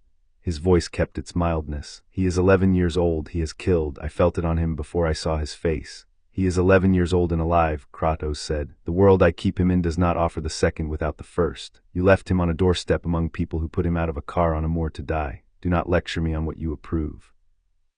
Something crossed the old wizard's face, and it was not offense. It was grief, old and acknowledged, the grief of a man who has had a long time to regret a thing done for what he had told himself were good reason. "No," Dumbledore said quietly, "you are right to throw it at me. I made that choice, and it was a poor one, and the cold logic that drove it has not aged well, and I have come in some part to set right what of it I can. May I come in? What I have to say is not for a doorstep. It concerns the boy, and it concerns, I am beginning to suspect you." Kratos looked at him a long moment, then he stood aside. Over the second bowl, which Harry set without being asked, Dumbledore told them about the war that was not finished. There had been a wizard, he said, who wanted what such men too often want, which was never to die. He had done terrible things to himself to get it, split his own soul like kindling and hidden the pieces in objects and in living things, and murdered a great many people in the splitting, and among the murdered were Harry's father and mother, who had died putting their bodies between the killing and their son. The dark wizard had been undone the night he came for Harry, undone by something in the manner of the mother's death, a protection older and plainer than any of his machinery, and for 10 years the wizarding world had told itself a comfortable story about that night and the scar it left. Harry's hand went, without his deciding it, to the mark on his forehead, the struck-down bolt he had carried as long as he had carried anything. He had asked about it once, years ago, and Kratos had said, "A wound from before I had you, and wounds are not questions, they are answers," and Harry had let it lie. He let it lie now too, but he listened differently. "The story is that he is dead," Dumbledore said. "He is not dead. A man who has split his soul cannot simply die. That was rather the point of the exercise. He has been less than a ghost and more than a memory these 10 years in the wild places, gathering himself by inches, and in the last year something has changed. He is stronger than the slow gathering should have made him. He is finding allies he ought not to be able to find in quarters that ought to be close to him." The blue eyes came to rest on Kratos. "He has found a patron, something old, something that was not native to our world until lately, and that has come into it the way water comes through a worn seam in a wall. Something that feeds, as I understand it, on broken oaths and the appetite for vengeance, and that has taken a close interest in a man who has broken the deepest oaths there are. He has offered it the one thing it wants. It has offered him the one thing he wants. And between them they have begun to make something that frightens me, and I am not, as a general matter, easily frightened." Kratos said nothing, but Harry, who had spent 4 years learning the silences, read this one, and what it said was, "I know what found him. I have already killed its dog in my own yard and burned its crows." "You know what it is," Dumbledore said, watching him. "I can see that you do. I know what it is." Kratos set his bowl down. "It is mine. It has hunted me a long way and a long time. It has put its hand on your dying man because he is a tool that suits its grudge, and the grudge is against me, and it has only lately understood that the most painful thing it can take from me is not my life." His eyes moved once to Harry and away. "It is patient past the patience of anything else that lives or has died. It will use your war as the knife, because a knife of someone else's making cuts a man cleaner. Your world and my past are the same blade now, old man. And the edge of it is the boy." The fire burned. Dumbledore was quiet a while, taking the true measure of the room he had walked into, and Harry could see the arithmetic going on and on behind the half-moon glass, sums being struck out and started again. "Then I believe," Dumbledore said finally, "that Harry must come into our world after all, and soon, and not as a stray we pity." A very faint smile, tired and honest. "Forgive me, I have the sense that I am quoting someone." "You are," Kratos said, "me." He stood, and the conversation was over because he had ended it. "He will come to your world. I will bring him. And anything that has made a knife of my son will learn what I learned in the temple the day the haze cleared, that there is no creature in any world, living or dead or divine, that I will not take apart with these hands to keep it from doing to me twice what was done to me once." Dumbledore rose as well and gathered his blue robes, and at the door he paused and looked back at Harry, and for a moment the arithmetic stopped, and there was only an old man looking at a child he had failed and was trying late to stop failing. "Your mother," he said, "would not understand a single thing about the life you live here. the cold water, the bronze, the man who raised you. She would be bewildered by all of it. He settled the spectacles on his nose. And she would look at you once, at how you hold yourself and how you watch a room and how steadily you set 2 bowls for a man who is not your blood, and she would know, the way mothers know, that wherever you had been these 10 years you had been loved. That is the only report I am qualified to give her, and I find I am able to give it honestly. Good evening to you both. I will send word. It will this time arrive. He stepped out into the early dark, and at the edge of the dead ground he was simply not there any more, gone the way the wizards went, and the glen took back its quiet. Far out over the still black water, where the veil wore thin, something that had worn a hound's body a week before and a woman's voice forever turned its attention east, toward a stone city and a half-made man, and began, with the patience of a thing that had waited centuries and could wait a season more, to put an edge on the knife it had found. Harry cleared the bowls and washed them in the burn water and set them on the shelf for morning, 2 of them, his place and his father's, as he had every night for 4 years. He did not yet grasp that he had just been handed the shape of the rest of his childhood. He understood only that his father had named him my son twice in one evening, in front of a stranger, in the voice that did not rise and did not soften, and that whatever was coming, he would meet it on his father's left, where he had decided in the snow a long time ago that he belonged. Chapter 3 and Chapter 4. The door in the wall. They came down out of the glen in the spring. Harry turned 12, and the world had got loud while he was away from it. He had forgotten Sid. He had been 6 when they put him out of the car, and what he remembered of the human world was a kitchen and a cupboard and the small, mean geography of one street. And none of that had prepared him for London, which came at him all at once. The noise and the petrol stink and the crush of bodies that did not look at one another and did not look at him. 1,000 strangers a minute, each of them soft in a way he had been trained out of and did not envy. He walked through it on Kratos' left out of 4 years of habit, and he watched exits and watched hands and watched the high windows, and he understood within a street that the thing keeping him from belonging here was not that he was strange to them. It was that they were strange to him. They moved like people who had never once had to feel weather coming. He had been made into something that felt weather coming. There was no way back across that. Kratos drew eyes. There was no helping it. He had put on a long coat against the looking gray wool to the ankle, and he had wrapped his forearms so the chains did not show. But a coat could not hide the size of him or the color of his skin or the way the crowd parted in front of him without deciding to, the animal part of every Londoner reading Predator off him and stepping aside before the thinking part could be embarrassed about it. He paid the looking no attention at all. He had been stared at by gods. The clerks and commuters of a spring morning did not register as a threat or as anything else. The door to the other world was a shabby pub on a street where the eye slid off it. The leaky cauldron and Dumbledore had told them how to find the thing the eye slid off, and Harry found it because he had been taught to see what was meant to be unseen. Inside it was dim and low and smelled of beer and wood smoke and something underneath that Harry's trained nose picked out at once. The same green coin smell that came off the tarn, fainter, older, the smell of magic that had been around death. Heads turned. A hush moved across the room the way a hush moves across a room when a famous face comes in, and Harry realized with a flat distaste that the famous face was his. Merlin's beard, someone breathed. Is that the scar? Someone else said.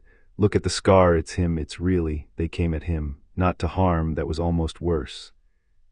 They came the way people come to touch a relic, hands out, faces lit, a dozen strangers who knew his name and a story about him and wanted to put their fingers on the proof.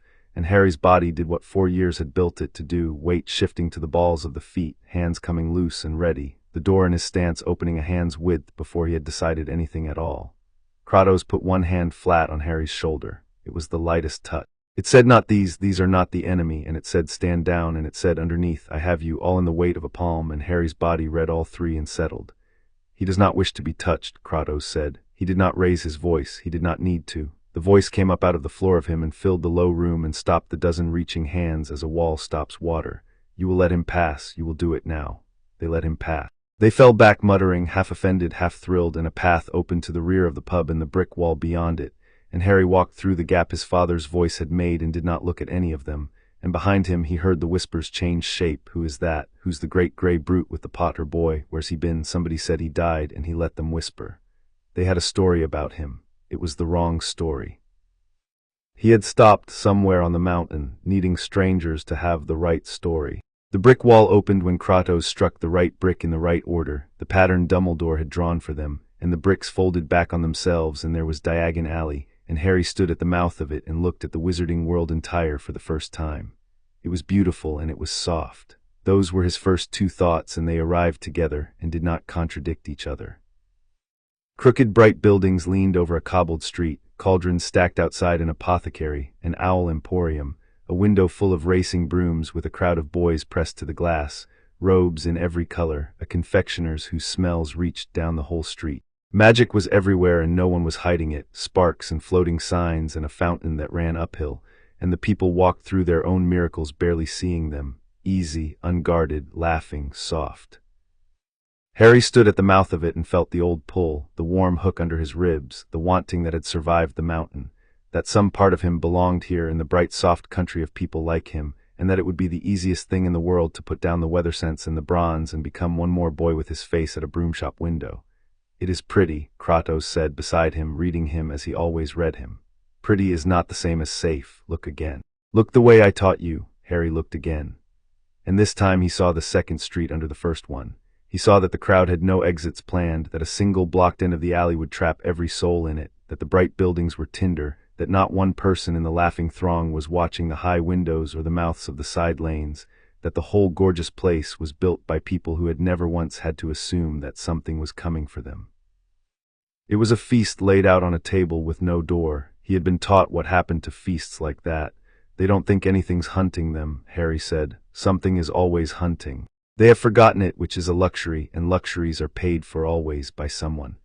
Kratos started down the alley and the crowd parted for him, and Harry went on his left. "We will do what we came to do, and we will not stay longer than the doing of it. I do not like rooms with one door. This entire street is a room with one door." Gringotts stood at the end of the alley where the others did not, white marble, severe, a building that had been built by something that did not laugh, and Harry liked it immediately for that reason. The creatures at the doors and behind the long counters were goblins, and Harry had not been told what a goblin was and did not need to be. He read them in a glance and approved of what he read. They were small and they were not soft. They had old clever faces and long fingers and eyes that priced everything that came through the door, and they did not look at Harry's scar, which made them the first beings in the wizarding world he had any use for. They looked at his hands and at how he stood and at the great gray shape beside him, and what they read there changed something in how they held themselves, a sharpening, the courtesy that one armed thing extends to another. A goblin at the high central desk watched them approach and set down his quill and did not pretend, as the wizards did, that he was looking at anything other than Kratos. "We do not often," the goblin said in a dry voice like two stones considering each other, "have the older powers walk in through the front. They usually feel themselves above the queue." His eyes went over the wrapped forearms, the ash skin, and there was no fear in them, only assessment and a deep professional interest. "You are not a wizard, you are not a creature of this island. You are something the records would have under a heading we have not had cause to open in a very long time." He folded his long hands. "Gringotts does not care what you are, Gringotts cares what you want, speak it." "The boy has a vault," Kratos said. "Left to him, we will see it, and there is a second matter." He laid something on the desk. It was a black crow's feather, one of the ones from the glen, the only one he had not burned. "You keep records older than the wizards. I want to know if anything has come into your vaults or asked after them that smells of this, of broken oaths. Of a thing that arranges the dead to send messages. I will pay for the knowing." The goblin looked at the feather for a long moment and did not touch it. "Put it away," he said, and for the first time something that was almost unease crossed the old clever face. "We know the smell. We have known it for a year. Vaults that have stood sealed since before your wizards built their school have been asked after, by letter, by proxy, by means we do not discuss across a public desk. Something is collecting, old objects, cursed ones, things that were put in the deep vaults precisely so that they would never be collected." He stood on his stool, which brought him nearly level with Harry's face, and his pricing eyes went over Harry one more time, slower. "You are the Potter boy. There is a great deal of money under your name and a great deal of story, and the story is worth less than the money, which is the truest thing anyone will tell you in this street. Come, I will take you down myself. What I have to say is for the deep, not the desk." He led them to a cart on rails that plunged into the dark under the marble, and as the cart fell into the earth, into a cold that Harry knew, the green coin cold, the goblin spoke over the rush of air without turning his head, and what he told them in the dark under the bank was the first true measure of how far the thing in the glen had already reached. "There are vaults beneath the vaults," the goblin said, as the cart fell. "Wizards think the deep ones are theirs. They are not. The deep ones were here before the wizards, before their school, before their statute and their ministry and their tidy little secret. We dug down to where the island keeps its older bones, and we put doors on what we found, and we have guarded those doors for longer than your kind has had a written word. The cart screamed around a curve, and the cold deepened, and the green coin smell with it. A year ago the doors began to be tested, not forced, tested. A patience working at the locks, the way water works at stone, finding the given things. We added wards, the wards were eaten, not broken. Eaten the way rust eats iron, from a thing that does not need to be present to corrode what you build. It does not need to be present, Kratos said. Number, that is its nature. It works through what is owed and what is sworn. A door is a promise the wall makes, it unmakes promises. Then you understand it better than we do, and we have feared it longer. The goblin's eyes flicked to him in the dark. 3 nights passed, one of the deep vaults opened, not by us. We felt it the way you feel a tooth come out in the night. We went down. The door was open and the vault was empty, and on the floor, written in the dust that had not been disturbed in 1,000 years, was a single word in the old tongue of the dead, and the word was a name, and we do not say it down here, and we sealed that level, and we will not open it again. He looked at Harry. And then the same night your name was spoken 3 times in our hearing by 3 separate parties asking the same question, which was, where is the potter child kept, and what guards him? We do not sell that answer. We do not have it to sell. Your glen is a hole in every map, ours included. But you should know that the question is abroad in this street, in mouths that smile, and that the smiling ones are the dangerous ones. The cart slowed and stopped at a landing of black stone, and the goblin took up a lamp, and they went to Harry's vault, which was modest by the measure of the deep, a stone room with a low iron door, and inside it there was gold, more gold than Harry had any feeling about, drifts of it, the inheritance of a family that had been alive once and was now a heap of coins in the dark. He did not care about the gold. He took some because a soldier does not refuse provision, filling a pouch with the indifference of a man drawing water, and Kratos watched him do it and approved of the indifference.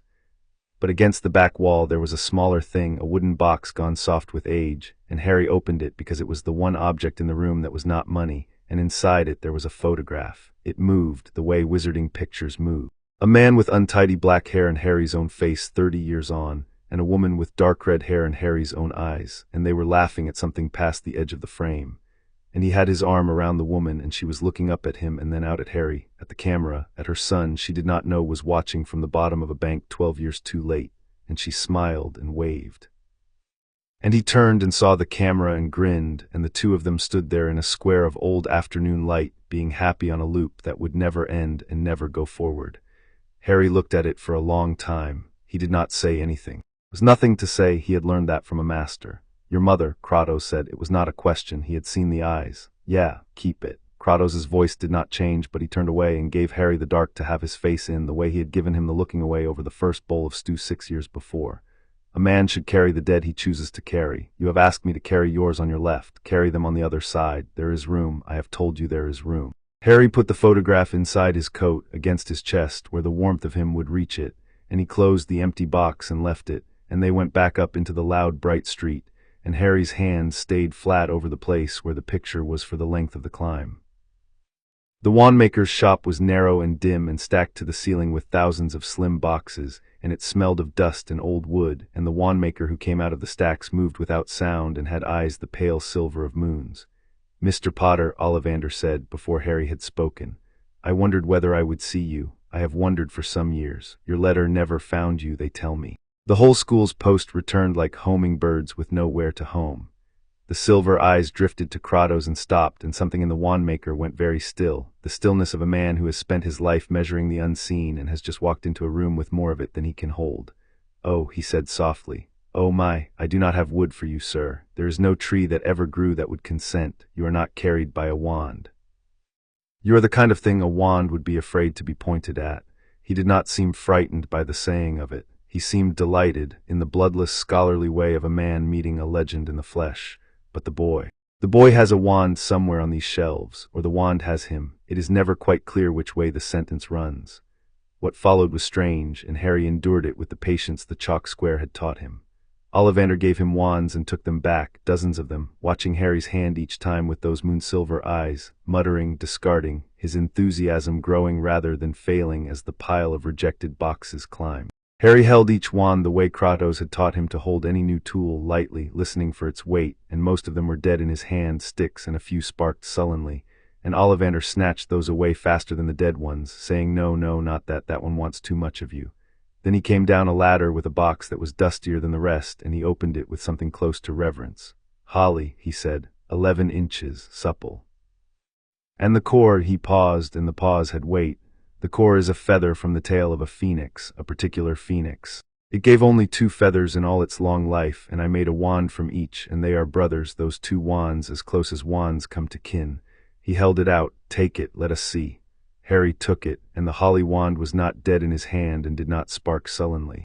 It came alive, a warmth running up his arm into his chest, into the place where the photograph lay, and a wind moved through the dusty shop that turned no pages. And for a moment Harry felt the thing he kept in reserve, the last coin, the wandless flare, reach toward the wood and find a channel made exactly to its shape, and the joining of the two was so easy and so complete that it frightened him, because Kratos had taught him to distrust the things that came too easily. "Curious," Ollivander breathed. "Very curious, you say that," Harry said, "like it's bad news." "I say it because it is news, and news is rarely simple." The silver eyes fixed on the scar on Harry's forehead and stayed there. "The wand that is brother to the one in your hand, Mr. Potter, the other feather of that same long-lived bird, that wand gave you that scar. The man who held it killed your mother and father with it and turned it on you, and it would not finish the work. Wands choose. And of all the wands in all these walls, the one that chose you tonight is the twin of the one that marked you." He took a slow breath. "I think we must expect great things from you, Mr. Potter. Terrible, perhaps, but great.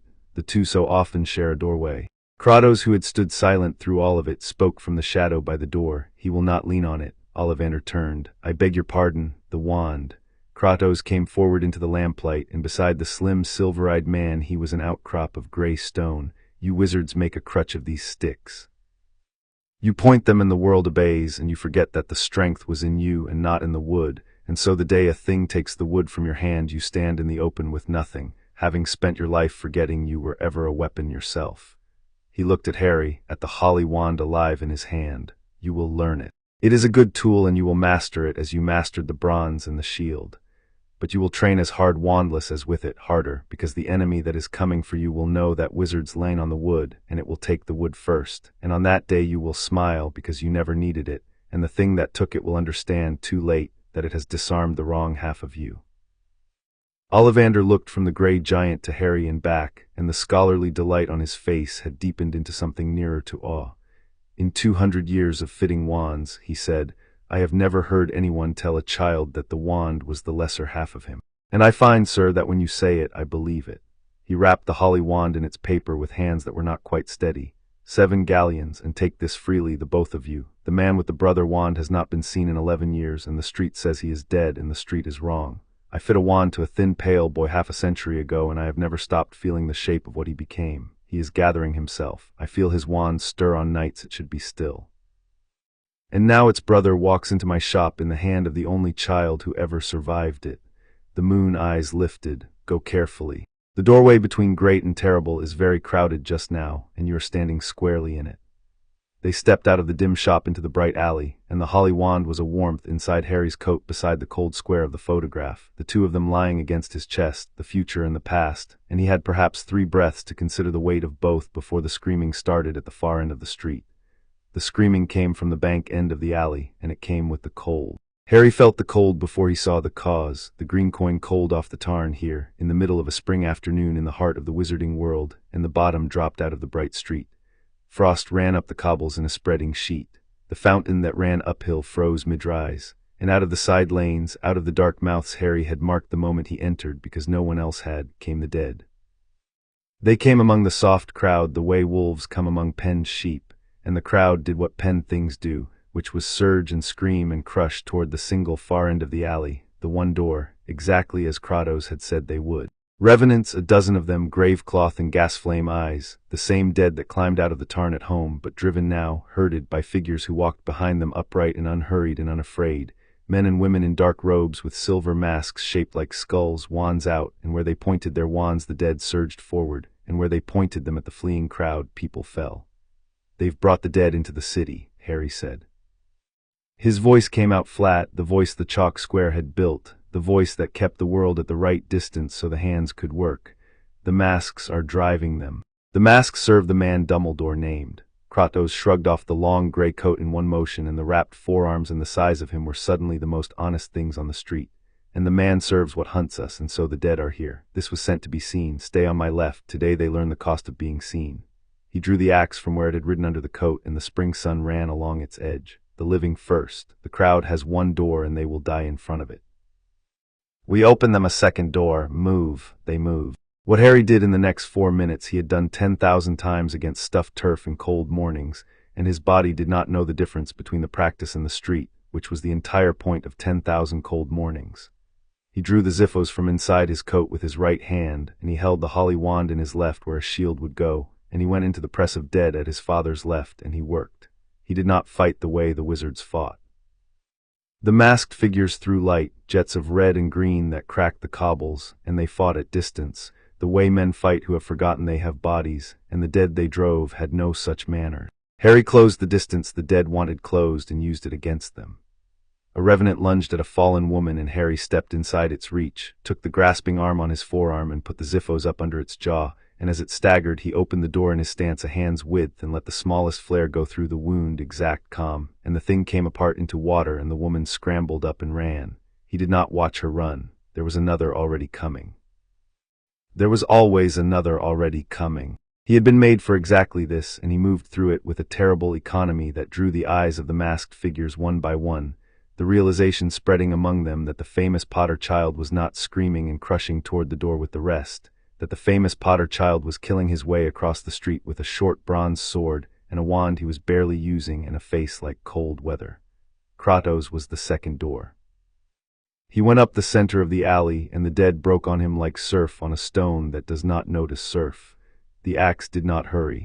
It took a head, a knee, a spine, the weighted certain strokes, and where the masked figures threw their jets of light at him, the light struck the ash-gray skin and guttered, splashed, did nothing, because the spells of wizards were made to undo the works of men, and Kratos was not the work of men, and the masks did not have a word for what he was, and Harry watched them learn fear in real time, watched the upright, unhurried figures begin to step backward, begin to glance at the lane mouths they had come from, begin to understand that they had been sent to frighten a child, and had instead cornered a god of war in a street with one door, and that the one door was now behind him. To me, Kratos said, not loudly, and a knot of wizards Harry had not seen, the alley's own, shopkeepers and a brace of red-robed enforcers who had been pinned and useless at the edges, came to the sound of the voice the way troops come to a sergeant, and Kratos set them in a line across the mouth of the alley with the panicked crowd behind them.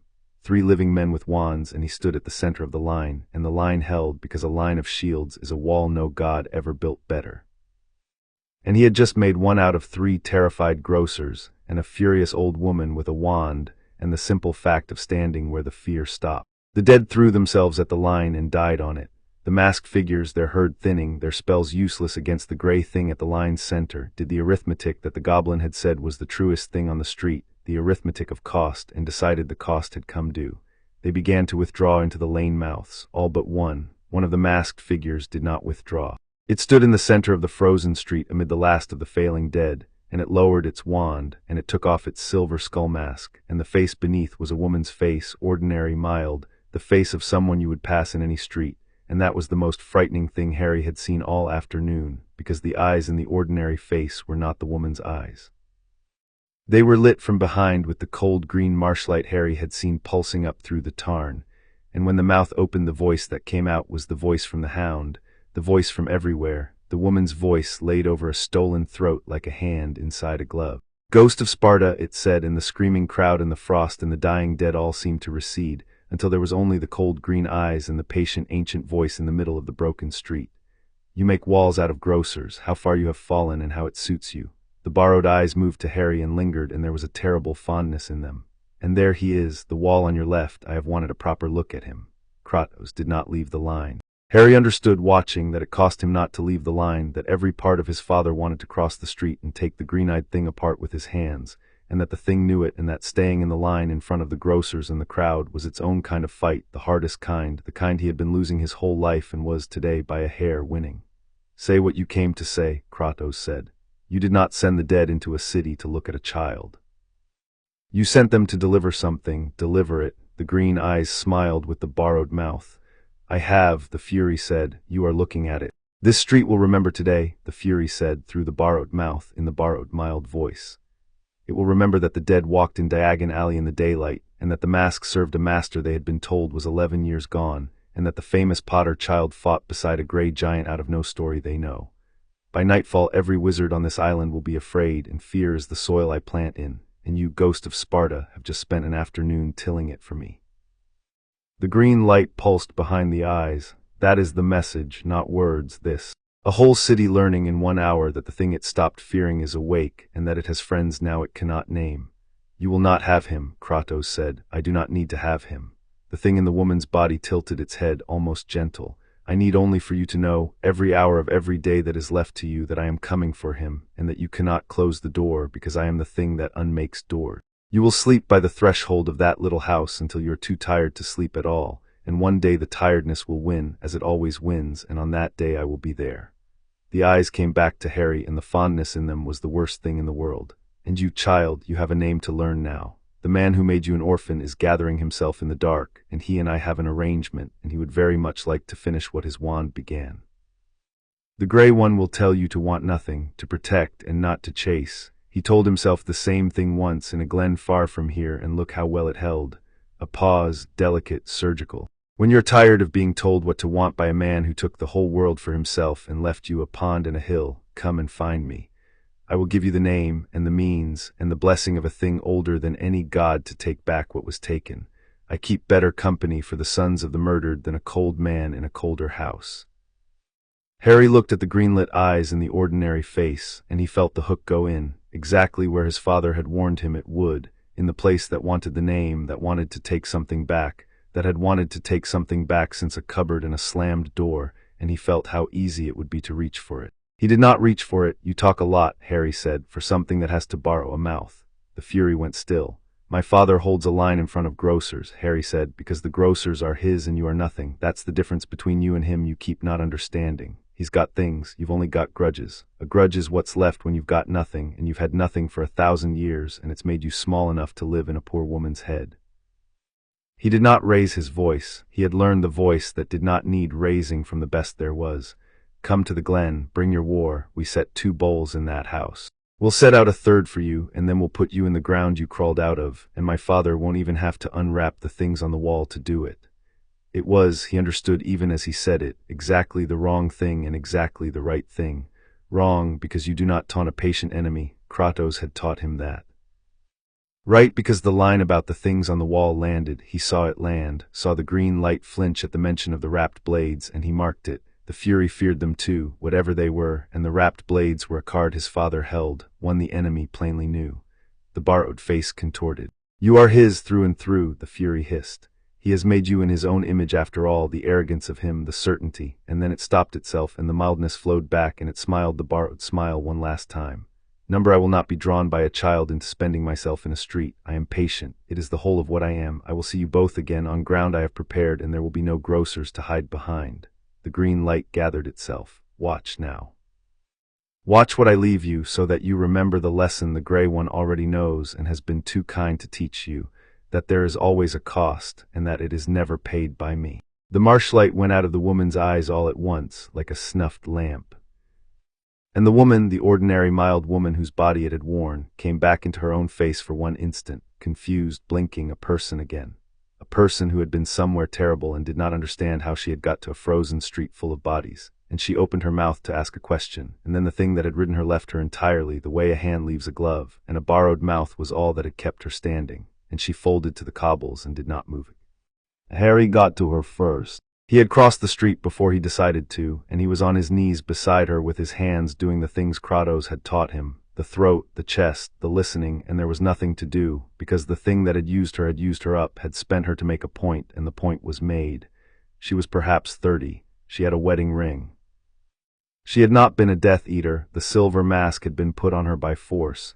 She had been chosen because she was no one, because her death would cost the Fury nothing and teach Harry everything. He knelt over the dead woman in the middle of the street he had just fought across, the woman he had not been able to save because there had never been a way to save her, and he understood the lesson the Fury had paid a life to teach him, and he hated it, and he learned it anyway because that was what you did with lessons that cost this much. You learned them or you wasted the cost. Kratos came and stood over them both. He did not tell Harry to rise. He let him kneel. He had learned somewhere across the years that there were silences you owed. You could not have reached her, Kratos said at last quietly. She was dead the moment it chose her, before you entered the street. There was no door for her, hear me, because you will carry this one and I do not want you to carry it wrong. You did not fail her. You were shown her. There is a difference, and the difference is the whole of what that thing wanted to blur, because a soldier who believes every death is his fault is a soldier it can break with grief, and I have spent 6 years building you so that you cannot be broken that way. He crouched finally and set one hand flat between Harry's shoulders, the warm, enormous weight of it. Stand up, we do not kneel in the open. We carry her to the side and we cover her face, and we leave this street to the people whose street it is. And then we go home and we make ready, because she has told us the truth about herself, the only true thing she said. She is coming. And when she comes, it will not be to a city with one door. It will be to a glen with a fire and 2 bowls and the things on the wall. They carried the woman to the side of the street and covered her face. And by the time Dumbledore came running up the alley with the red-robed enforcers behind him, his blue robes flying, the dead were water on the cobbles and the masks were gone into their lanes, and the famous Potter child was standing at the side of a dead stranger with a bronze sword wiped clean in one hand and an unblooded wand in the other, and a face that no 12-year-old should have been able to make. Dumbledore took in the street in a single sweep of the moon arithmetic eyes, the frost already melting, the terrified crowd, the grey giant, the child, the covered body, and whatever he had meant to say, he did not say it. He looked at Harry for a long moment and then at Kratos, and something passed between the 2 old powers that did not need words, an understanding about cost, about the kind of war this was going to be, about the price of the thing they were all now inside of. I came as soon as the wards screamed, Dumbledore said. I came too late. I have a great deal of practice at coming too late, and I had hoped to retire the skill. He looked again at the covered body and bowed his head to it, an old man's small courtesy to a stranger. She has a family. I will see them told by someone who will sit with them while they hear it, which is the least and the most that can be done. Go home, both of you. London is no longer a place I can keep you safe, if it ever was, and your glen, I begin to think, is the only ground on this island that was ever truly yours. Make it ready. And Harry, the blue eyes found him. What you said to it, about the grudge and the having of nothing. That was true, and it was brave, and it was also a door you opened a little, telling it you understood the lure well enough to mock it. It will come back through that door. Guard it. I know, Harry said. I felt it go in. Yes, Dumbledore said softly. I rather thought you did. Your father has taught you to feel the hand on the back of your neck. That is the most useful thing anyone ever learns, and most people learn it too late, or never. He straightened. Go. I will hold the street and the story. Such of it as can be held. They left the city the way they had come, through the brick wall and the shabby pub and the loud, soft, ordinary world that did not know.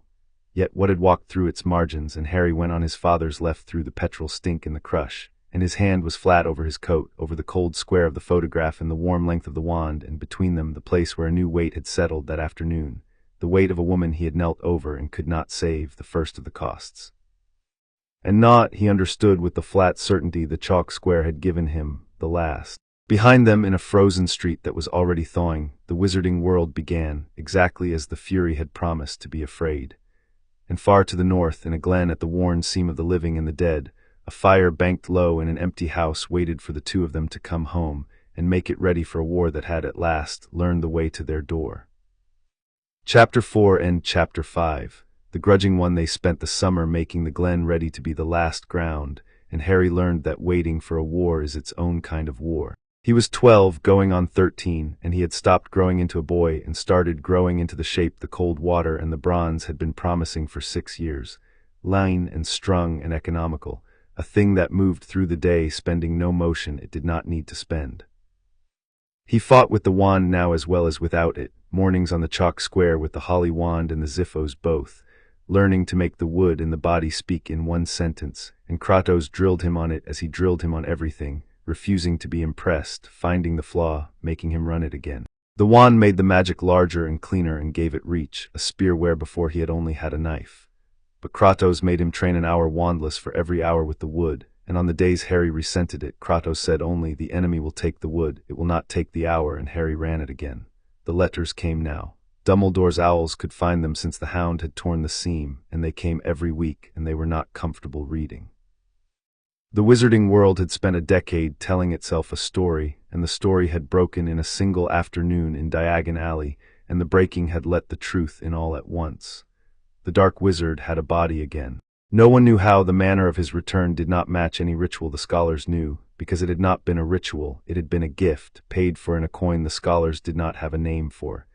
He was gathering the old allegiances, the silver masks, the families that had waited 11 years for a reason to put the masks back on. People were disappearing. A village in the west had been found empty, every door open, no bodies, no blood, only the green coin cold lingering in the rooms and a single word written in the dust of the chapel floor, and Dumbledore would not write the word. "He is taking them somewhere," Harry said, reading the latest letter by the fire. "The people from the villages, he's not killing them, he's collecting them, he is feeding her." Kratos did not look up from the strap he was oiling, a horse girth he had no horse for, a man's hands needing work while a man's mind did the harder labor. "She does not eat meat, she eats the breaking of things." A village taken from its beds, mothers and children and old men carried off into the dark with the doors left open behind them. That is a great deal of broken oath, the oath a world makes to its weak that they will be kept safe. He hands her the breaking and she hands him strength, and the more he feeds her the stronger they both become, and the stronger they become the more they can break, and the more they break the more she eats. It is a wheel, it only turns one way, they will not stop it, they cannot, it is what they are now. He set the strap down. Wheels of that kind are not argued with, they are broken at the axle with the whole weight of a man once, and there is no second try. Harry folded the letter. Outside the long summer dusk lay gold on the tarn, and the glen looked, for the length of an evening, like a place where nothing had ever come up out of the water. "You think they'll come here," he said. "I know they will come here, I made certain of it." Kratos rose and went to the door and looked out at the gold on the water. "In London I held a line in front of grocers and let her see me do it. I let her see that I would spend myself for the soft and the weak rather than chase her, and she took it for weakness, and she is right that it is a kind of weakness, and she does not understand that it is also the only ground I will ever choose to die on. She will come here because here is where my weakness lives. Here is the boy, here is the fire and the 2 bowls. She will bring her wheel to the one place in all the worlds where I have something left to lose, because taking it is the whole of her purpose." He turned from the door, "And that is good, because here is also the one place where I have prepared the ground and dug the lines and know every stone, and where the seam between the living and the dead is thin enough that the rules of both worlds can be made to bend. If we must break the wheel, we break it here on our ground, where I have spent 6 years teaching the hill to fight for us." It should have been cold comfort. It was, in fact, comfort, and Harry took it, because his father did not say things to make a boy feel better. He said things that were true, and the truth was that the most dangerous creature Harry had ever stood beside had spent a summer turning a glen into a trap with the patience of a man who had killed gods and intended to kill one more. That night, the last quiet night, Harry set the 2 bowls as he had every night for 6 years, and they ate in the good silence, and afterward Kratos did a thing he had never done. He took down from the shelf a small object Harry had never seen, wrapped in cloth like the blades but smaller, and he unwrapped it, and it was a flute, a child's flute, carved of pale wood, worn smooth at the holes by small fingers a long time dead. "Calliopes," Kratos said. He did not play it. Harry understood that he could not, that there was no music in him, and that the having of the flute was the whole of what he could carry of her. He turned it once in the firelight and wrapped it again and put it back. "I tell you this so that you know what I am defending, and that it is not only you, though it is mostly you. I have buried one child. I built this glen to be a place where I would never have to bury another. The thing that is coming knows this is what the glen is. That is why it is coming. So tomorrow, or the day after, or the day after that, when it comes, you will remember that you are not only a soldier holding a line, you are the reason there is a line at all. Hold it as the thing it is." "I'll hold it," Harry said. "I know," Kratos said. "That is the only thing in any world I am certain of." And he banked the fire, and they slept, Kratos by the door with the axe across his knees, Harry by the warm stone with a photograph against his chest and a flute's small ghost in the room. And out past the door the tarn lay gold and then gray and then black, and somewhere under it, and somewhere east of it, a wheel had begun at last to turn toward them. Dumbledore came on the 2nd of the 3 days, walking in through the torn seam with no warning but the prickle Harry had learned to feel, and he looked older than he had in the spring, and he did not waste time being gentle about why. "My instruments have not stopped screaming in a week," he said, over a bowl Harry set without being asked. "Something is gathering on the moors to the east of you, more of the dead than I have ever known to walk at once, and behind them the living who serve him, and behind them a cold I have no instrument for at all. It will come here, and soon. I have come to ask you, both of you, to leave it. Come to the castle. Hogwarts has stood 1,000 years, its walls are old, and its protections are deep. I can put 100 wands and 1,000 tons of warded stone between that child and the thing that wants him. Come tonight, there is no shame in choosing thicker walls. There is no thicker wall than the right ground, Kratos said. Your castle has many doors and many soft people. I have walked your school in my mind since you described it, old man, and I count the ways a thing that unmakes doors would come into it, and I count the children it would break on its way to this one, and the count is long. She would follow him there. She follows him everywhere, that is the whole of what she is, and she would take your castle apart room by room and feed on every promise its walls ever made, and at the end of it she would have him anyway, and 1,000 more dead besides. He set his bowl down. Number she comes here. Here the seam is thin and I have bent it. Here the ground pinches and counts her hundreds into fours. Here I have spent 6 years learning the stones. If she is to be fought, she is fought on the one ground in any world that I have made mine. I will not trade it for thicker walls and more throats for her to cut. Dumbledore was quiet a moment, and then he inclined his head, the concession of a man who has met a strategist and recognized one. I feared you would say that, he said. I find I cannot argue it. I have spent my life defending a castle full of children, and I know in my bones what it would cost to defend it against a thing like the one you describe. He folded his long hands. Then let me give you what I came able to give, since I cannot give you safer walls. I can give you the truth about your two enemies, for they are two, and they die two different deaths, and if you do not know that, you will spend everything killing one and find the other untouched. He told them then the thing he had not put in any letter. The dark wizard could not be killed while he lived, Dumbledore said, because he had made himself not to be. He had torn his soul into pieces and bound the pieces into objects and hidden them, anchors against death, and while one anchor remained, the man could lose his body 100 times and 100 times crawl back. The villages, the emptied beds, the cursed objects drawn out of the deep vaults of Gringotts, this was the work of a man strengthening and hiding his anchors, and the Fury helped him do it because every village taken was a feast for her, and so the two of them turned the one wheel. To kill the man, Dumbledore said, you must first find and unmake the anchors, every one, and only then will the body you destroy stay destroyed. I have spent a year learning where they are.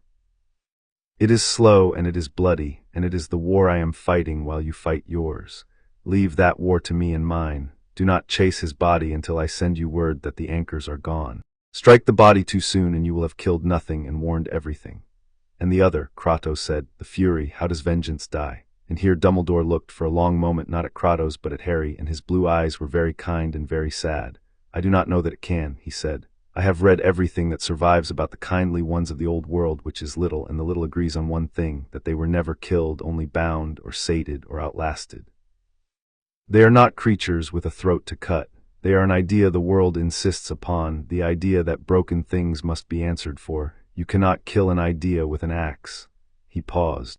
But every idea has an opposite, and the opposite is the thing it cannot abide, the thing it cannot eat or cross or comprehend, and I think, Harry, that you carry the opposite of her in your very skin, and that you have carried it since you were a year old, and that it is the reason you are alive to sit at this fire. My mother, Harry said. He had known somehow that the conversation had been walking toward her. Your mother, Dumbledore's voice softened. When the dark wizard came for you, your mother could have stepped aside. He told her to. He had no quarrel with her. He offered her, in so many words, her life if she would only stand away from the cradle. She did not stand away. She chose to die in your place, freely, asking nothing back, and that choice laid a protection on you that the oldest and cruelest magic in the world could not break. He turned his wand on a year-old child, and the curse rebounded and tore him out of his body, and the books have argued about why for a decade, and the answer is the simplest thing there is. Love, given freely, with nothing demanded in return, is the one force in any world that the powers of vengeance and death cannot touch. They feed on what is owed. A gift owes nothing. It is to them not food but poison. He leaned forward. The Fury eats broken oaths and the wish for revenge. She cannot eat a gift. She cannot cross a thing freely given. Your mother freely gave her life and made you a fortress, and you have lived inside those walls without knowing their name. When the day comes that you stand before that creature, Harry, you will want to meet her with rage because she will have earned it, and because rage is what your father knows and what you have been raised among. Do not. Rage is the one thing she can swallow. Meet her with the other thing. Meet her with what your mother met the dark wizard with, and what your father, the blue eyes flicked briefly to Kratos, gave you the day he took a cold child off a moor and asked nothing back. That is the only weapon that bites her. You have carried it your whole life. See that you remember you are armed with it on the day the axe and the wand are not enough. The fire burned low. Kratos said nothing, but he was looking at Dumbledore in a way Harry had not seen him look at anyone, the look of a man hearing a thing named that he had done without a name for it. I will hold my war, Dumbledore said, rising, gathering the blue robes. find and unmake his anchors, and send you word, you will hold yours. And I will pray in the old useless way of old men that we are both still standing when the two wars become one.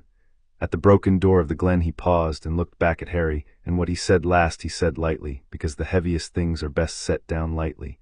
She would be proud of you, your mother, not of the sword. She would be bewildered by the sword. But of the boy who set me a bowl without being asked, and listened to an old man to the end, and is even now deciding, I can see it on you, that he will do the brave thing rather than the safe one. She would know that boy anywhere. Good night, Harry. Good night, ghost of Sparta. Mind the narrow ground. Then he was gone through the seam, and the glen was quiet, and the third day came and went in a silence so complete that Harry could hear the heather grow, and on the third night, in the dead hour before the dawn, the waiting ended. The tarn boiled at moonset, and the dead came up out of it not in threes but in scores, and behind them, down the high glen from the torn seam, came the living who served the dark. Harry was awake before the water broke, because Kratos had not slept in 2 nights, and a house where Kratos does not sleep is a house that teaches you not to sleep either. They went out into the dark together, and they took the ground they had prepared all summer, and Harry saw the shape of the thing coming and understood that the preparation had not been paranoia. There were too many to count. The dead filled the slope from the water's edge halfway up the glen, a field of gas-flame eyes in the dark, and they did not come in a loose line now. They came in ranks, drilled, driven, an army where before there had been only strays. Something had organized the dead, something that understood war. They have made a phalanx of the dead, Kratos said, and there was a grim appreciation in it, the professional respect of a soldier for a thing done correctly by an enemy. She has learned from watching me. She always learns. Stand here. He set Harry at the narrow place above the house where the glen pinched between the broken chalk rock and the steep fall to the burn, the place they had chosen in July, where an army could only come 4 and 5 abreast and all its numbers meant nothing. The ground does the counting for us. Here their 100 is our 4. Let the ground count. Do not let them draw you out of the narrow into the wide. The moment you step into the wide, the numbers wake up. Hold the narrow. They held the narrow. What followed went on for the rest of the night, and Harry would remember it not as chaos but as work, the longest, hardest, cleanest work of his life, 6 years of cold mornings spent all at once. The dead came up into the pinch 4 abreast and died there, and the bodies of water they became ran back down the slope, and the next 4 came up over the wet and died in their turn, and Kratos was the right of the line and Harry was the left, and between them was a span of exactly 2 men, and nothing came through it. The axe rose and fell on the right with the weighted certainty of a tide. On the left the Xiphos worked low and the wand worked high, the bronze taking the knees and throats the old reliable way, the holly wand throwing exact bursts of force into the ranks behind to break their order before it could build. And Harry did not tire because Kratos had built him not to tire, and he did not panic because Kratos had drilled the panic into a tool years ago, and he did not step into the wide. The masks came behind the dead, the silver skull faces, the dark wizards driving their herd, and they threw their light, and here the long summer's preparation showed its other face. Kratos had salted the narrow with the old magic of the thin place, knots and seams worked into the stones, and where the killing jets of the wizards struck the prepared ground they guttered and turned, and the wizards, who had expected to flay the defenders from a safe distance, found their reliable deathlight failing in the one place on the island where the rules bent, and had to come closer, into the range of a wand in a boy's hand that did not miss. And one by one the silver masks learned that the narrow was a mouth, and that they had put their hands in it. Left, Kratos said once, the single word, and Harry pivoted without thinking and took a thing coming up the burn side that he had not seen, a revenant that had tried to flank low along the water, and he put it down and was back in the line before the gap his pivot made could matter, because Kratos had stretched to cover it and then unstretched, the two of them breathing as one body, a phalanx of 2 against a phalanx of hundreds, and the hundreds broke on them and ran back like surf. There was a lull near the dead middle of the night, the dead thinned, the masks pulled back to regroup beyond the pinch, and Harry stood in the narrow with his chest heaving and his arms full of the good fire of long work, and he looked at the slope below, at the field of standing dead waiting in their ranks for the order to come on again, and he understood that this was not the attack. This had been the measure. The enemy had spent a night and 100 of the dead simply to learn the shape of the defense, the way the hound had been spent to deliver a message, the way the woman in London had been spent to teach a lesson. Everything this enemy did was reconnaissance paid for in lives that cost it nothing. They're not trying to win, Harry said between breaths. They're counting us. Like the goblin said, they're pricing us. Yes, Kratos had not lowered the axe. His torn shoulder from the spring had healed into one more line of script on the gray skin, and the night's work had opened nothing new. He stood in the narrow as he had stood in it for hours, unmoved, a stone the surf had not noticed. They have learned that the ground beats the numbers, so they will stop spending numbers. Be ready. The next thing that comes up this slope will not be a thing the ground can count. It will be the ones the whole night was buying time to bring.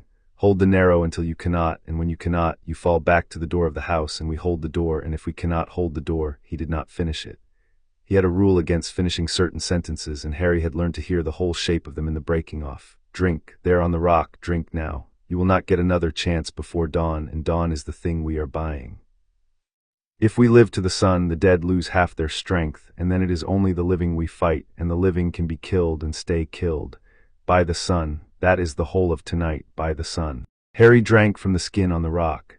Below them the ranks of the dead stood motionless in the dark, their gas flame eyes a field of low blue stars, waiting, and the silence over the glen was the held silence Harry had learned to fear, the breath before the blow. And then down at the black water's edge where the moon would have shone if there had been a moon, two figures came up out of the dark and stood at the foot of the slope and looked up the glen at the narrow place and the two who held it. And the held silence broke, because the things that the whole night had been buying time to bring had arrived, and one of them was a wizard who should have been 11 years dead, and the other was not, and had never been, and would never be, anything that could properly be said to live. The wizard came up the slope through his army of the dead, and the dead bent away from him as he passed, and Harry saw why the masks served him and why the world had been right to be afraid. He was tall and he was thin, and his skin had the white of a thing kept out of the sun, and his face had been remade wrong, the nose flattened to slits, the eyes red as a low coal, and he moved with the awful certainty of a man who has paid the highest price there is and considers it a bargain. He held a wand of pale yew, and Harry felt it before he saw it, felt the holly wand in his own hand stir and warm and lean toward its brother across the dark slope, the two feathers of one long-dead bird recognizing each other across 13 years and the body of a murdered mother. So, the wizard said, and his voice was high and cold and precise, a voice that had practiced contempt until it was effortless. The Potter boy, groan. They told me you had vanished from the world, and I confess I did not believe them. Boys do not vanish, they are merely mislaid. And here you are, mislaid in a bog at the end of the earth, holding a sword like a savage. The red eyes moved to Kratos, and something in them that was not fear but was its expensive cousin, calculation, flickered and was mastered. And the creature that mislaid you, my patron has told me of you, the ghost of Sparta, the kinslayer who climbed a mountain of gods. I will not pretend I understand what you are. I have made it my life's work to escape death, and you are a thing that deals in it the way other men deal in bread, and we should, in a better ordered world, have been allies. We are not in a better ordered world, Kratos said. We are in my glen. Say the rest and bring your dead, wizard. The night is not long enough for your voice. The wizard's mouth thinned, but it was not he who answered. It was the second figure, the one that had come up out of the dark behind him, the one the army of the dead did not bend away from but bent toward, the way iron bends toward a lodestone. She had taken a shape to be seen in. That was the first thing Harry understood about her, that the shape was a courtesy and a costume, that the thing inside it was older and worse than the woman form it wore. She was tall and terrible and beautiful in the way a blade is beautiful, with skin the gray-green of a drowned thing and hair that moved without wind, black feathers worked through it, and wings folded at her back made of the same dark between stars as the hound had been, and her eyes were the cold green marshlight Harry had seen pulse up through the tarn, and when she spoke it was the voice from the hound and the borrowed woman, but unhoused now, full strength. And it was the most beautiful and most hateful sound Harry had ever heard. I am Majira, she said, and she said it the way a queen says her name to a man she means to execute, as a gift he is not worthy of, once of three. The kindly ones the mortals called us because they were too afraid to call us what we were. We are the debt the world keeps. When a man breaks an oath, we are the breaking made flesh. When a man spills the blood of his own blood, we are the answer the blood cries out for. We hunted the oath breakers of the old world to madness and to dust, and it was good work, and it was just work, and we were content. The green eyes fixed on Kratos, and across the dark slope, across the field of the waiting dead, the hatred between them was a physical thing, a pressure, a weather. And then you came, kinslayer, oath-breaker, you who swore yourself to a god and then murdered him. You who slew your wife and your child and wore their ashes as your skin. You were the greatest debt the world had ever made, the richest vengeance that had ever existed, and we came for you as we had come for 10,000 lesser men, and you, the voice cracked, and for the first time it was not beautiful, it was raw, ancient, a wound that had never closed. You killed my sisters. You killed Tisiphone in the temple of the oath she guarded. You killed Alecto with the chains the gods bound to your own arms. You unmade the very thing that was made to punish men like you. You did not break an oath, ghost. You broke the punishment for breaking oaths. You broke me. And I have crossed the death of one whole world to break you back, and I have learned in the crossing the one thing that the old me did not know. And what is that? Kratos said. His voice was very low. The axe had not moved, but Harry on his left felt the whole of his father gathered now, the discipline stretched thin over the thing beneath.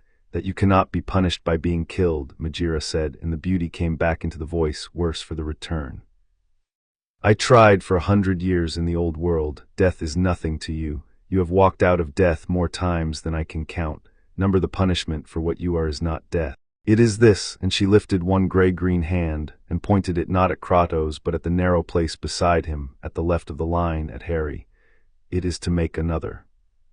To let you spend 6 years pouring everything you have into a broken child, to let you build the one good thing you have ever built, to let you call him my son in front of strangers in a voice you did not know you still had, and then to take him through the door you cannot close, down into the country of the dead and keep him alive forever, on the far side of a veil you can hear him through but never cross.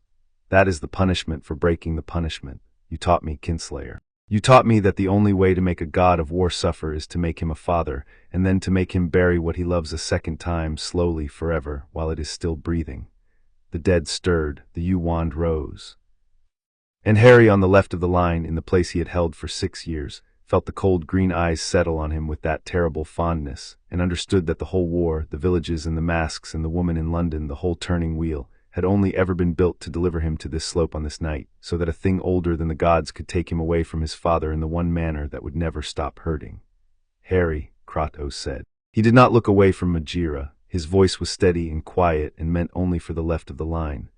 Whatever happens in the next minutes, you do not step into the wide, you hold the narrow, or you fall back to the door. You do not come for me, say it. But there was no time for Harry to say it, because Majira smiled and brought her hand down, and the slope erupted, and the last quiet of the glen ended all at once. The dead came up the narrow, and Harry held it, and on the right the axe held it, and for a while the old work held the way it had held all night. But Majira had not come to win the narrow. She rose on the dark wings and came over the top of her own army, over the pinch in the ground that had made their hundreds into fours, over the careful summer of preparation, and she came down inside the line, in the wide air above the house, where the ground could not count for anything, and the war Kratos had designed came apart in a single beat of black wings. She went for Harry. Of course she went for Harry, he was the whole purpose, and Harry met her the only way he knew, the door in his stance, the wand high and the bronze low, and he put everything he had kept in reserve through the gap at once, the last coin in every coin, a flare with 6 years of cold mornings behind it, and it struck her full and turned her in the air and bought, against a thing that had outlived a world, perhaps a second and a half. It was enough, because Kratos did not need more than a second and a half. He had stopped fighting the dead the instant the wings rose. He had crossed the wide ground while she turned for Harry, and when her own turning brought her down, he was where her coming down would land, and he took her out of the air. He did not strike her. Harry understood, in the frozen clarity the chalk square gave him, that his father had known from the first that he could not strike her, that an axe was nothing to vengeance itself, that she was the one enemy in any world he could not put in the ground, because she was the punishment for putting things in the ground. So he did not try, he seized her. He got the chains of his own forearms, the cursed iron grown into his flesh, around the thing that had bound those chains to him in the first place, and he locked her against the whole grey weight of him, and he turned with her toward the black water. The door you cannot close, he said to her, very close, and Harry heard it across the burning slope and would hear it for the rest of his life. You have it wrong, I do not need to close it, I only need to be the one who goes through. No, Majira's beautiful, hateful voice broke into something that was almost fear, the first fear Harry had heard in it. No, it is the boy, it was always to be the boy, you do not get to. He is mine, Kratos said, you do not get to choose what I spend to keep him, I have always chosen that, I chose it in the snow. And he looked once over the grey-green struggling shoulder of the Fury, across the slope at the narrow place at the left of the line, at his son. Harry, hold the door of the house, do not follow, live, that is the order, I do not give it twice. Then he drove forward with all the weight that had lifted a hound the size of a horse, and the black tarn rose to meet them. The still water that was a whole cut in the world, the worn seam between the living and the dead, and it opened, green light pouring up out of it, and Kratos went into it with the Fury locked in his arms and the chains of his curse holding her fast, and the water took them both, and the green light swallowed them. And the tarn closed over the place where his father had been like a mouth closing over a word. Harry was already running. He did not decide to run, the way he had not decided to run from the drowned giant 6 years before. His legs decided, and he went down the burning slope through the breaking ranks of the dead toward the black water. The order do not follow arriving in his ears and meaning nothing, because there are orders the body will not take, and the body had decided this was one of them. He reached the water's edge, and the water was only water, flat and black and closed, the green light gone, the seam knit shut from the far side, and he stood at the edge of the tarn that had swallowed his father, and he could not open it, because he did not know how, because he had been forbidden the only things in that house that could. Behind him the glen burned. The masks, their work done, were firing the house, and the dead were already losing their order without the hand that had driven them, milling, sinking back toward the water, and over it all the high cold voice of the dark wizard called out, unhurried, victorious, a man collecting on a debt. "He has taken your savage into the dark, boy," Voldemort said, "and he will not be coming back. My patron has waited 1,000 years for a guest, and she does not let guests leave. You are alone now, the famous Potter child, alone in a bog with a dead family and a dead god and a sword." The yew wand rose. "I had thought to leave you to grief, but grief is unreliable, and I am thorough." The green killing light came across the dark, and Harry brought the holly wand up because the body knew to, and the two wands that were brothers met in the air between them, and the night went white. It was not a thing Harry did.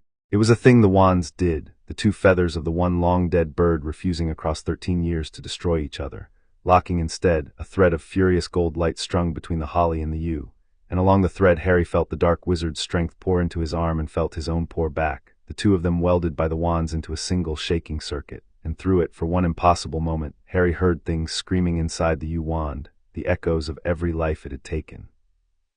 And he saw the red eyes widen in something that was, at last, genuine surprise. Then the thread snapped and threw them both, and Harry came up off the wet ground with the holly wand still in his fist, and the dark wizard a dozen yards back on one knee, staring at his own wand as though it had bitten him, and for a moment the whole burning glen hung in the balance of that shared astonishment.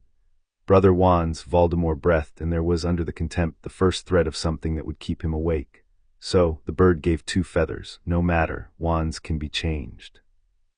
A great many things can be changed. He rose and gathered the last of his dead, and the masks fell in around him, and he looked at Harry one final time across the dying fire. "Live then, since the god spent himself to buy it. Grieve in your bog. When I have finished with this island, I will come back for the boy with my mother's eyes, and we will see whether the bird's little trick saves you twice." And the dark wizard turned and walked back up the glen toward the torn seam, and his dead went with him, and the green coin cold went out of the air, and Harry was alone. He stood at the edge of the black water until the sun came up, because his father had said buy the sun, and Harry had bought it, and it had cost everything, and there was no one left in the glen to tell him what to do with a dawn he had paid for and did not want. The house was a black ruin behind him, the forge cracked, the roof fallen, the two bowls somewhere under the ash. But the back wall stood, the stone wall with the iron pegs, and on the pegs, untouched by the fire, scorched clean instead of scorched away, hung the two wrapped blades his father had sworn never again to take up and had forbidden Harry to touch, the curved cruel things bound in old cloth, the debt, the only door in any world that opened onto the country where his father had gone. Harry walked up the slope through the cooling ash, and he stood under them in the gray morning, exactly where he had watched his father stand, not touching, looking, and the chains in his own future, if he reached for them, ached in his hands before he had even lifted them.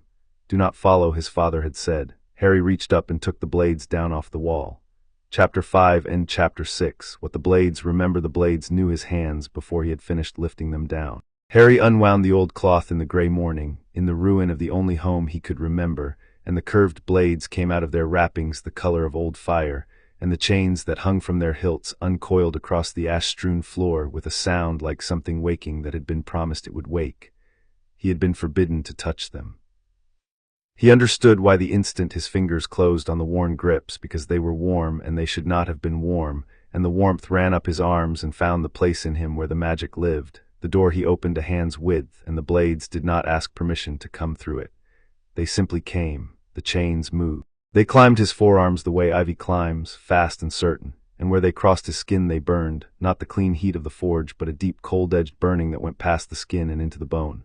And Harry made the sound through his teeth that he had been taught to make it pain and did not make a second, and he watched the iron sink into his flesh and root there, scarring over even as it bound, the way it had rooted in his father across the dead Greek world a lifetime ago. When it was done, the blades hung from his wrists by chains grown into him, his now unable to be set down, and his forearms wore the same script of old wound that Kratos' wore, and he was 12 years old, and he had just put on his father's curse to go and get his father back. He stood in the ash and breathed and let the burning settle into something he could carry, because everything in this house had taught him that pain was information and not a wall, and the information the blades gave him was simple and terrible. They wanted to be used. They lay in his hands humming with a readiness that was almost tender, and under the readiness there was a voice, not words, a pressure, the same pressure he had felt behind the dead when something on the far side of the water reached in to wake them, except this pressure came from inside his own arms, and what it offered was so sweet and so reasonable that he nearly took it before he understood what it was. It offered him the name. It offered him the dark wizard who had made him an orphan and the green-eyed thing that had taken his father, and it showed him, in the wordless way it spoke, how good it would feel to find them and burn them out of the world, how the burning would fill the hole that had opened in him when the tarn closed over his father's head, how he would never again have to feel small or left or counted as a cost if he simply let the blades do what the blades were forged to do, which was to turn a grieving boy into a weapon that grief could no longer touch, because there would be nothing left of the child but the burning. Harry stood very still and let the offer wash over him, and then he did the thing 6 years of cold mornings had built him to do. He looked at it the way Kratos had taught him to look at everything, at the seat of it the way you look at a wound to find whether the deep vessel is missed. "You're the hook," he said aloud to his own arms, to the humming iron. "You're what she eats. She doesn't need to make me come to her angry. She just needs me carrying you, and you'll do the rest. You'll turn me into the meal on the way down." He breathed out slow, the way you breathe out when the needle bites. "My father carried you for years and didn't let you, so I won't either. You're a tool. You open the door I can't open, that's all you are to me. I'll use you and I'll put you down when it's done, and if you can't be put down, I'll carry you the way he carried his on the outside where you can't get in." He closed his hands on the grips until the burning answered him. "I've been carrying things that wanted to eat me my whole life. You're not even the worst one." The humming did not stop. But it changed, the way the dead had changed when Kratos walked into the glen, a thing that had expected an easy meal, recognizing that it had been picked up by someone who knew exactly what it was. Harry had no illusion that he had won. You did not win against a thing like this. You held the narrow against it every hour forever. But he had held the narrow against worse, and he had been taught by the best there had ever been at the holding, and he set the blades' chains looping around his forearms in the carry he had watched his father use and never once been allowed to copy, and he turned toward the black water. That was when the fire came down out of the dawn. It came the way the hound had come, all at once, a shape out of the brightening sky, but where the hound had been the dark between stars, this was the opposite of the hound. A bird the size of a swan made of flame the color of sunrise and new copper, and it came down through the smoke of the burned house and landed on the one standing beam and folded its wings and looked at Harry with eyes like 2 drops of molten gold, and the grief that had been sitting in the ruin all morning eased, just slightly, just enough. In the warmth that came off it, Harry knew it. He had felt its feathers twice, once in a wand in Ollivander's shop, and once in a wand a dead man had turned on his mother. A phoenix. The phoenix, the long-lived bird that had given 2 feathers in all its years and made of them 2 brother wands, and it had come down out of the dawn into the ruin of his home, as though it had been called, which, he would learn, it had been. It opened its beak and sang one note, and the note was not music the way Calliope's flute had been music. It was older than music. It was the sound the world made before there was anything to make sound about, and in the note Harry heard, without words, that he was not going down into the dark alone, that something had been sent. That the brightest and oldest enemy of every cold thing that fed on endings had decided that a boy who would put on his father's curse out of love and refuse the curse's offer of rage in the same hour was a boy worth flying into the underworld beside. "Dumbledore sent you," Harry said. The phoenix tilted its burning head, and the answer in the gesture was yes, and was also more than yes. "Was I go where the cold things gather and a warm thing stands against them, and I have done it longer than your Dumbledore has been alive." It lifted from the beam and crossed the ruin and settled on Harry's shoulder, light as a banked coal, and its warmth ran down the arm where the blade's chains burned coldest, and the 2 heats met and the cold one lost a little ground. "Then come on," Harry said. "He's down there. And he told me not to come, which means he's already decided he's not getting out, which means he's wrong about something for the first time since I've known him, and I'm going to go and tell him so." He walked down the slope through the cooling ash to the edge of the black water, the blades hanging from his bound wrists, the phoenix burning on his shoulder, the photograph against his chest and the holly wand at his hip, 12 years old and carrying his dead and the living he meant to make sure stayed living.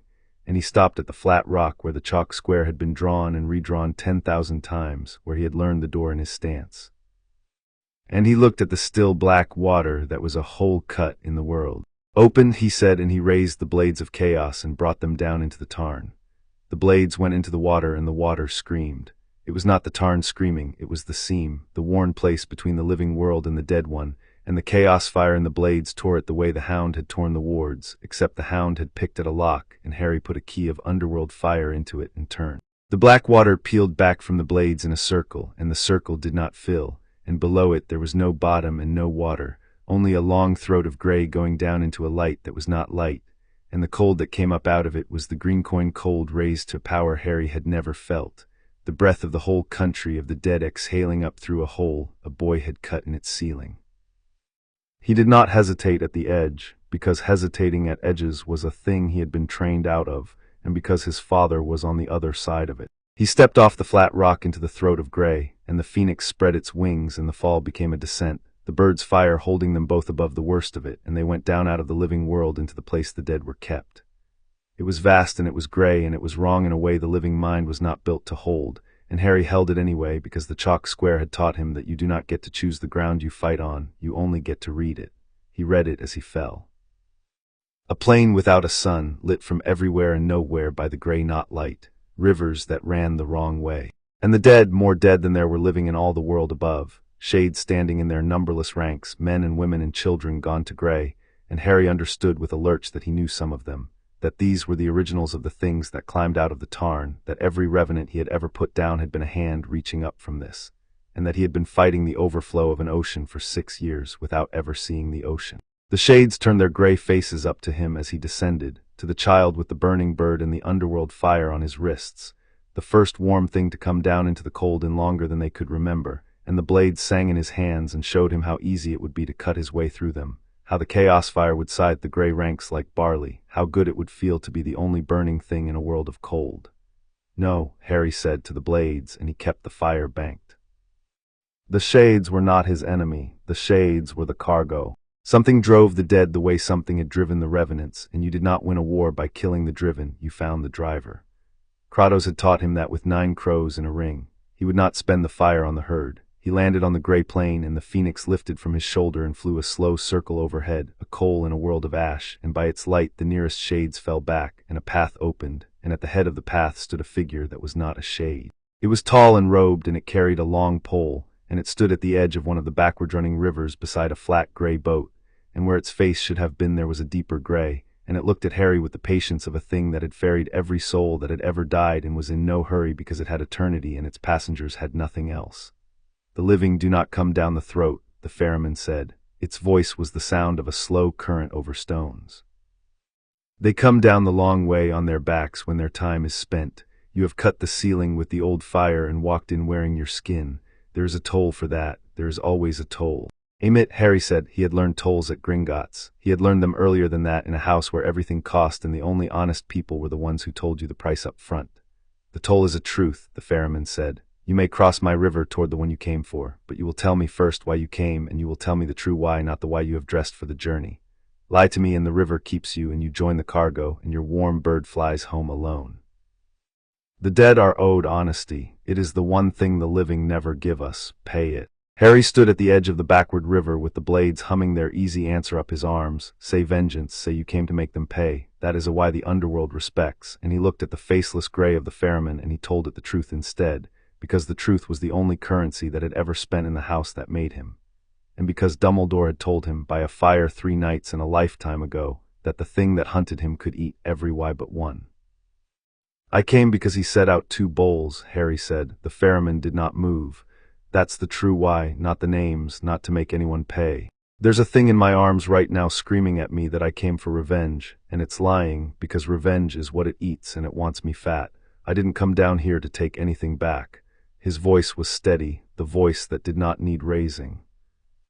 "I came because a man I'm not even related to pulled me off a moor when I was 6 and cold and counted as a cost by everybody who'd ever met me, and he never once made me feel like the cost. And every night for 6 years he set out 2 bowls, his place and mine, and taught me to set them and told me that one day I'd understand why. And I understand why now. You set 2 bowls so you don't forget you're not alone. He's down here alone. He's been alone his whole long, terrible life except for 6 years with me. So I came to set the second bowl, that's the whole why. There isn't a bigger one, there doesn't need to be. The gray knot-light did not change, and the numberless dead did not stir, but something passed over the faceless ferryman that might, in a thing with a face, have been the ghost of feeling, and it stepped aside from its boat. In all the ages I have taken the toll, it said. The living have paid me in fear, and in gold they thought I wanted, and in lies dressed as courage, and in vengeance, always in vengeance, for the living believe the dead respect a grudge. The current voice was very quiet. You are the first to pay me in a bowl, cross, warm thing. Cross and quickly, for the one you came for is held in the deep house at the river's head, and the thing that holds him knows you have come, has known since you cut the ceiling, and is glad of it, which should frighten you more than anything I could say. It gestured at the flat gray boat. I will not row you, the fire on your wrists will offend the river.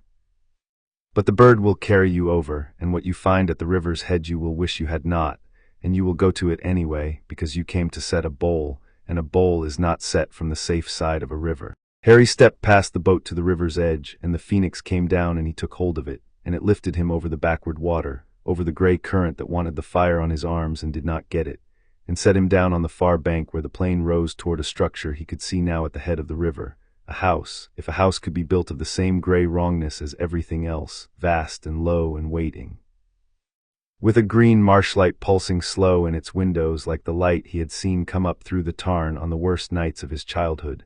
The blades hummed, the phoenix burned, and from the deep gray house at the river's head, faint and far and unmistakable, carried on the cold air across the plain of the dead, came a sound Harry had never heard in 6 years and knew at once because he had made it himself once on a hillside with a branch through his leg and had been taught not to make twice. It was his father, and he was making the sound through his teeth, and he was not managing to keep from making it a second time. Harry started toward the house. He did not run. Running into a thing that wanted you to come was how you died. But he did not slow either, and the chaos fire came up his arms unbidden, and this time he did not bank all of it, because some fires you keep ready, and he had been taught the difference by the one making that sound in the gray house ahead, and he meant to go in and make it stop. The last stretch of the plain was the longest, because the cold had begun to win. The blades had been patient on the descent, and were patient no longer. The chains rooted in Harry's forearms burned with the deep cold-edged burning that went past skin and bone. And now, the nearer he came to the greenlit house and the sound coming out of it, the harder they pulled, the louder the wordless pressure offered him the easy fire, and Harry walked through it the way he walked through the cold tarn before sunrise, holding still inside it, counting, but the count was getting hard. And his hands had started to shake in a way that was not the good aftershake of effort, but the bad shake of a thing being slowly eaten from the inside.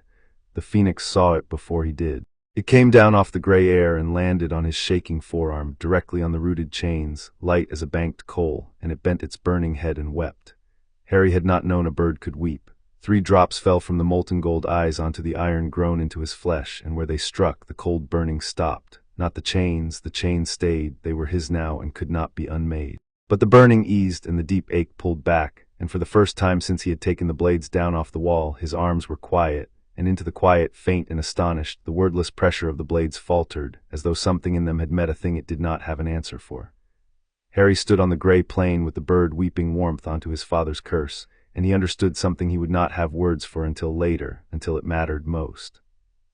"That's it, isn't it?" he said softly, to the bird, to himself, to the quiet in his arms. "That's the whole trick. The fire wants me to burn. And this, the warmth running down the cold iron, the tears given freely by a thing that asked nothing back, this is the only thing that shuts it up. Not more fire, the other thing, the thing Dumbledore said, the thing she can't eat." The phoenix lifted its head and looked at him with the gold eyes, and the look was patient and ancient, and said without a sound, "Yes, and remember it, and do not wait until you are out of floor to remember it, because the young always wait until they are out of floor." Then it folded the warmth back into itself, and the cold crept toward the chains again, because phoenix tears were a mercy and not a cure, and the only cure was the thing Harry would have to choose for himself when the choosing came. The dead had drawn in around him while the bird wept. They came across the plain toward the warmth the way cold things come to a fire, the numberless gray shades, the cargo of the underworld, and they did not attack because they had nothing left to attack with. They only pressed close, reaching, their gray faces turned up to the one warm thing that had come down into the long cold, and the blades sang their easy song, burn them, scythe them, make a road of gray ash to the door. Harry kept the fire banked. He walked through the crowding dead and did not spend a single flame on them, and where he passed they parted, and some of them, the ones nearest, brushed his sleeve with hands that had no weight, not to harm, only to touch the warmth, the way the strangers in the leaky cauldron had reached for him, except these had no story about him and wanted nothing from him but the heat, and that he found he could give without it costing anything at all. One shade did not reach. It stood in his path, a woman, gray like the rest, and for a moment in the green-tinged dark it wore a face Harry knew, the ordinary mild face of the woman from the London street, the one the Fury had worn and used up and discarded, though he knew it could not be her, knew the dead plain showed you the faces your guilt had packed for the journey. The gray woman looked at him, and she did not speak, because the dead on this side of the river had given up speaking. But she lifted one weightless hand and laid it flat against his chest, over the place where the photograph was, over the place where the cold of the blades had not reached, and she held it there a moment, and then she stepped aside and let him pass, and Harry understood that he had been forgiven a thing he had not been able to forgive himself. By a stranger who was not even the right stranger, and that the underworld had its mercies after all, and that they were nothing like the kind he had expected. He crossed the last of the plain with the dead falling away behind him and the bird burning overhead and the pain sound of his father drawing him on, and he came at last to the greenlit house at the river's head, and he did not slow because his father was inside it, and a bowl is not set from the safe side of a river. The deep house had no door, only a mouth, and Harry went into it and found the place where the Fury kept her grudge. Inside, the gray gave way to the green marsh light, and the light fell on a thing that stopped Harry at the threshold for one full breath, which was as long as he allowed himself, because his father had taught him that the threshold was where men died of looking. Kratos hung in the center of the chamber, not chained to a wall, that would have been a mercy, and Magira did not deal in mercies. He hung suspended in the green light itself, the light holding him the way the tarn had held its breath, and around him, projected in the marsh glow, played the things she was making him watch. Harry understood the torment in a glance, because he had been raised by the one suffering inside it and knew the shape of his wounds. The light showed Kratos a woman with kind eyes again and again, and a small girl with a weak leg and a wooden flute again and again, and it showed him the temple and the red haze and the two bodies at his feet again and again, the moment he had spent a lifetime carrying made fresh and forced open and replayed without end. And worse, woven through the old grief, the light showed him new things, lies dressed as truth. It showed him Harry dead in the snow of the glen, Harry dead under the dark wizard's wand, Harry dead 100 ways, the second child failed, the second burial, the punishment the Fury had promised, delivered now in advance, in vision, on a loop that would never let him look away. Kratos' eyes were open. He was making the sound through his teeth, the pain sound, and Harry saw that it was not the visions of the dead wife and child that drew it, old grief he had carried so long it had become his skin. It was the visions of Harry. Those were new, those still had edges. "I'm not dead," Harry said. He said it flatly into the green chamber in the voice that did not need raising, and it cut through the marshlight the way nothing else could have, because it was the one thing the Fury's visions could not counterfeit. A living voice, warm, annoyed, exactly as it always was, saying exactly the thing the visions were lying about. Kratos' eyes found him across the chamber, and for a moment they did not believe, because the Fury had shown him this too, no doubt, Harry arriving, Harry reaching him, Harry snatched away at the last instant. Harry watched his father refuse to believe and watched the refusal cost him, and so Harry did the thing that no vision could fake, the thing only the real Harry would know to do. He reached into his coat and took out the photograph, the one from the vault, the two of them laughing in their square of old afternoon, and he held it up in the green light. "You gave me room to carry her," Harry said. "On the other side, you said there was room. A vision wouldn't know that. Only you and me know that. It's me. I came down. I know you told me not to. You were wrong. It's the first time, and I'm not going to let you live it down, so you'd better come back up so I can remind you about it for years." And Kratos believed him. The pain sound stopped. The green light that held him flickered, because the light was made of his despair, and Harry had just put a crack in the despair, and into the crack Harry drove the blade. He did not cut his father, he cut the light. He brought the chaos fire up his arms and into the marsh glow that held Kratos suspended, and the underworld fire and the underworld light tore at each other. Fire that burned and light that drowned, and for a moment the chamber was the inside of a struck match. And then the light let go and Kratos fell, and Harry was under him, taking the weight he had been forbidden to take 6 years before on a hillside. And the two of them went down together onto the gray floor of the deep house.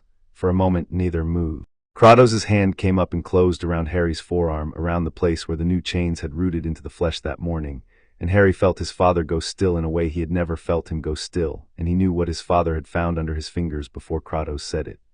"You took them down," Kratos said. His voice was wrecked from the torment and it was very quiet. I told you never not to look, and you put them on. You bound my curse into your own arms." His grip tightened, and it was not anger, or it was anger wearing the skin of the only thing Kratos had ever felt more strongly than anger. "Do you know what they will do to you, what they did to me? They will not stop offering. Every day for the rest of your life they will offer you the easy fire, and one day you will be tired, the way I was tired, the way I am always tired, and you will take it, and it will take you, and I will not be able. You carried them for years and didn't take it," Harry said. "You taught me how, hold the narrow, one day at a time. I've been holding narrow ground against things that want to eat me since before you found me. They're not even the worst one."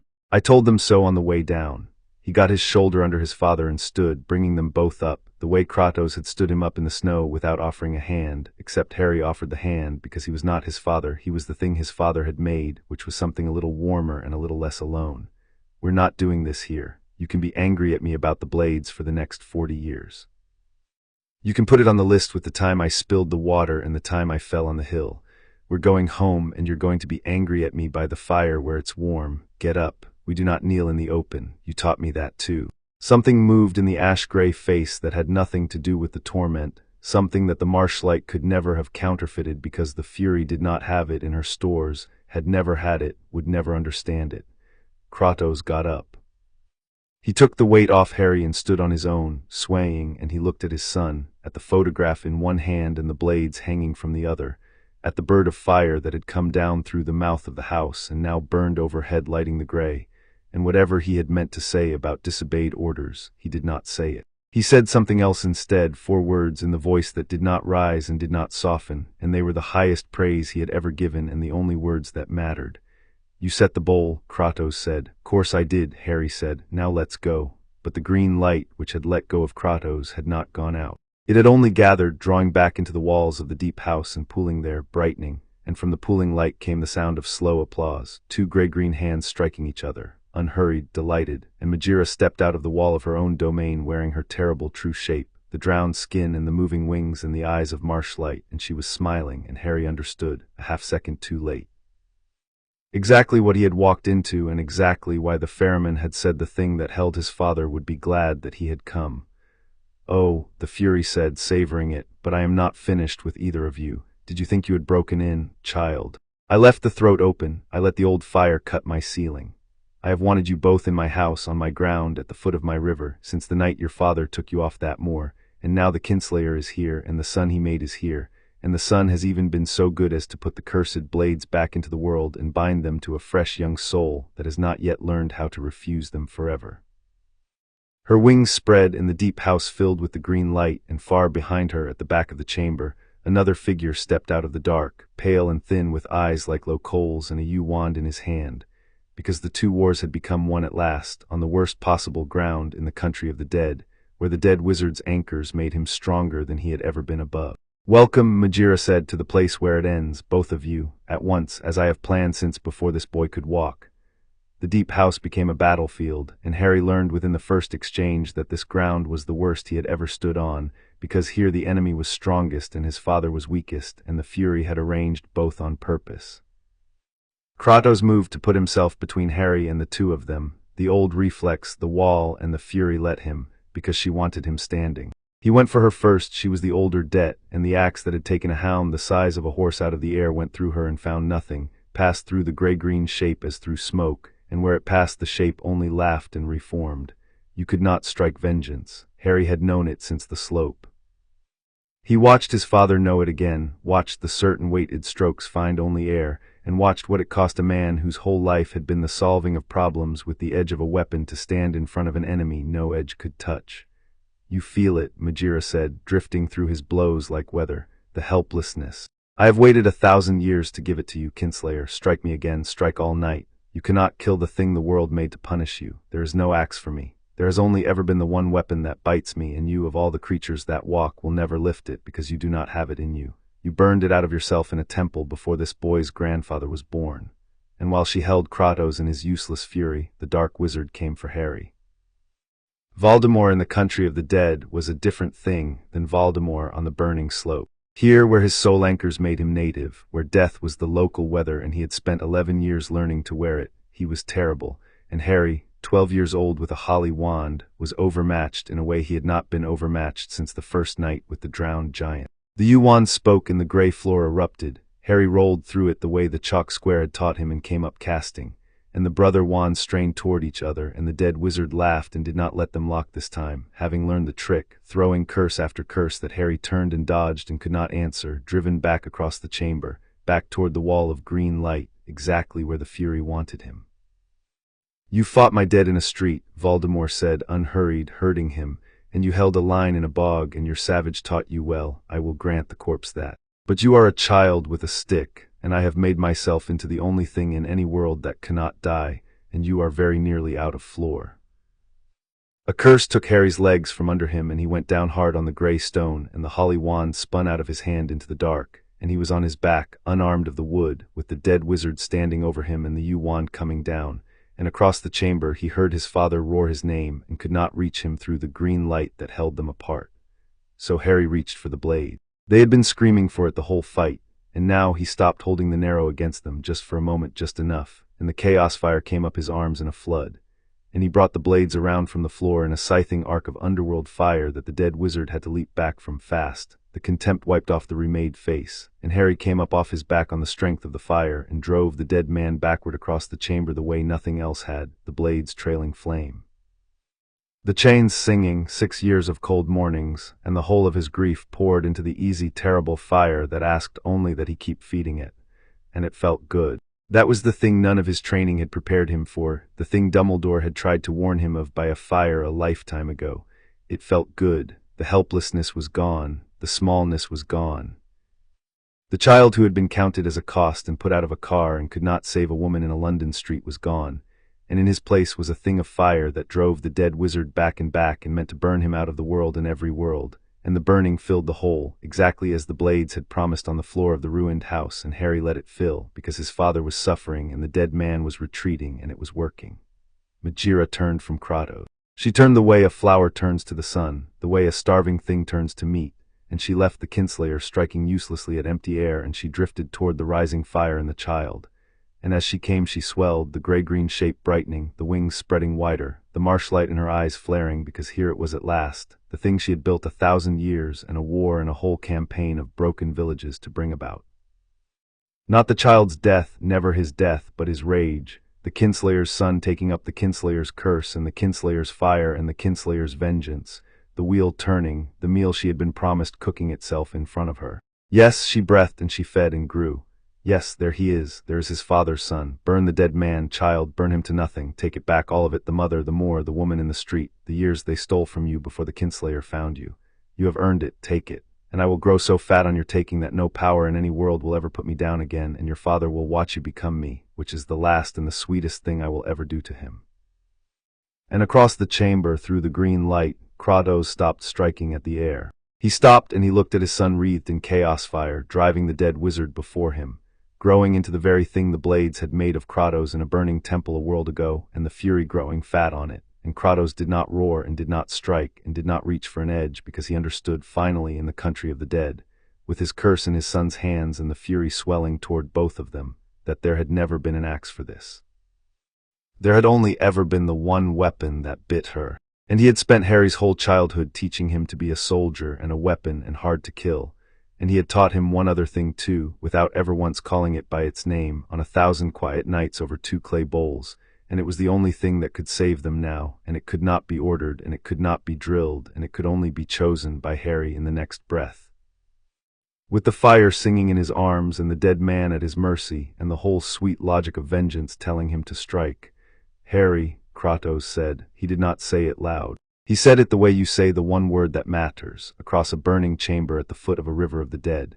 And Harry, with the blades raised and the fire roaring and the fury feeding and the dead wizard cornered and everything in him wanting to bring the fire down, heard his father's voice cut through all of it, low and steady, and afraid, for the first time afraid not of dying. Kratos was never afraid of dying, afraid of what his son was one heartbeat from becoming. And Harry stood there, 12 years old, on the worst ground in any world, with the easy fire in his hands and the hard choice in his chest, at the exact center of the trap, 1,000 years in the making, and the blades sang, and the fury swelled, and his father waited to see what he had truly built. Chapter 6 and Chapter 7. The ghost in the sun. Harry held the fire one heartbeat longer, and in that heartbeat he did the only thing his father had never been able to teach him, because it could not be taught. He thought about the bowls, not the name. Not the dead wizard cornered against the green wall, who had killed his mother and his father and would kill him given the chance, and whom the blades were begging to be allowed to burn.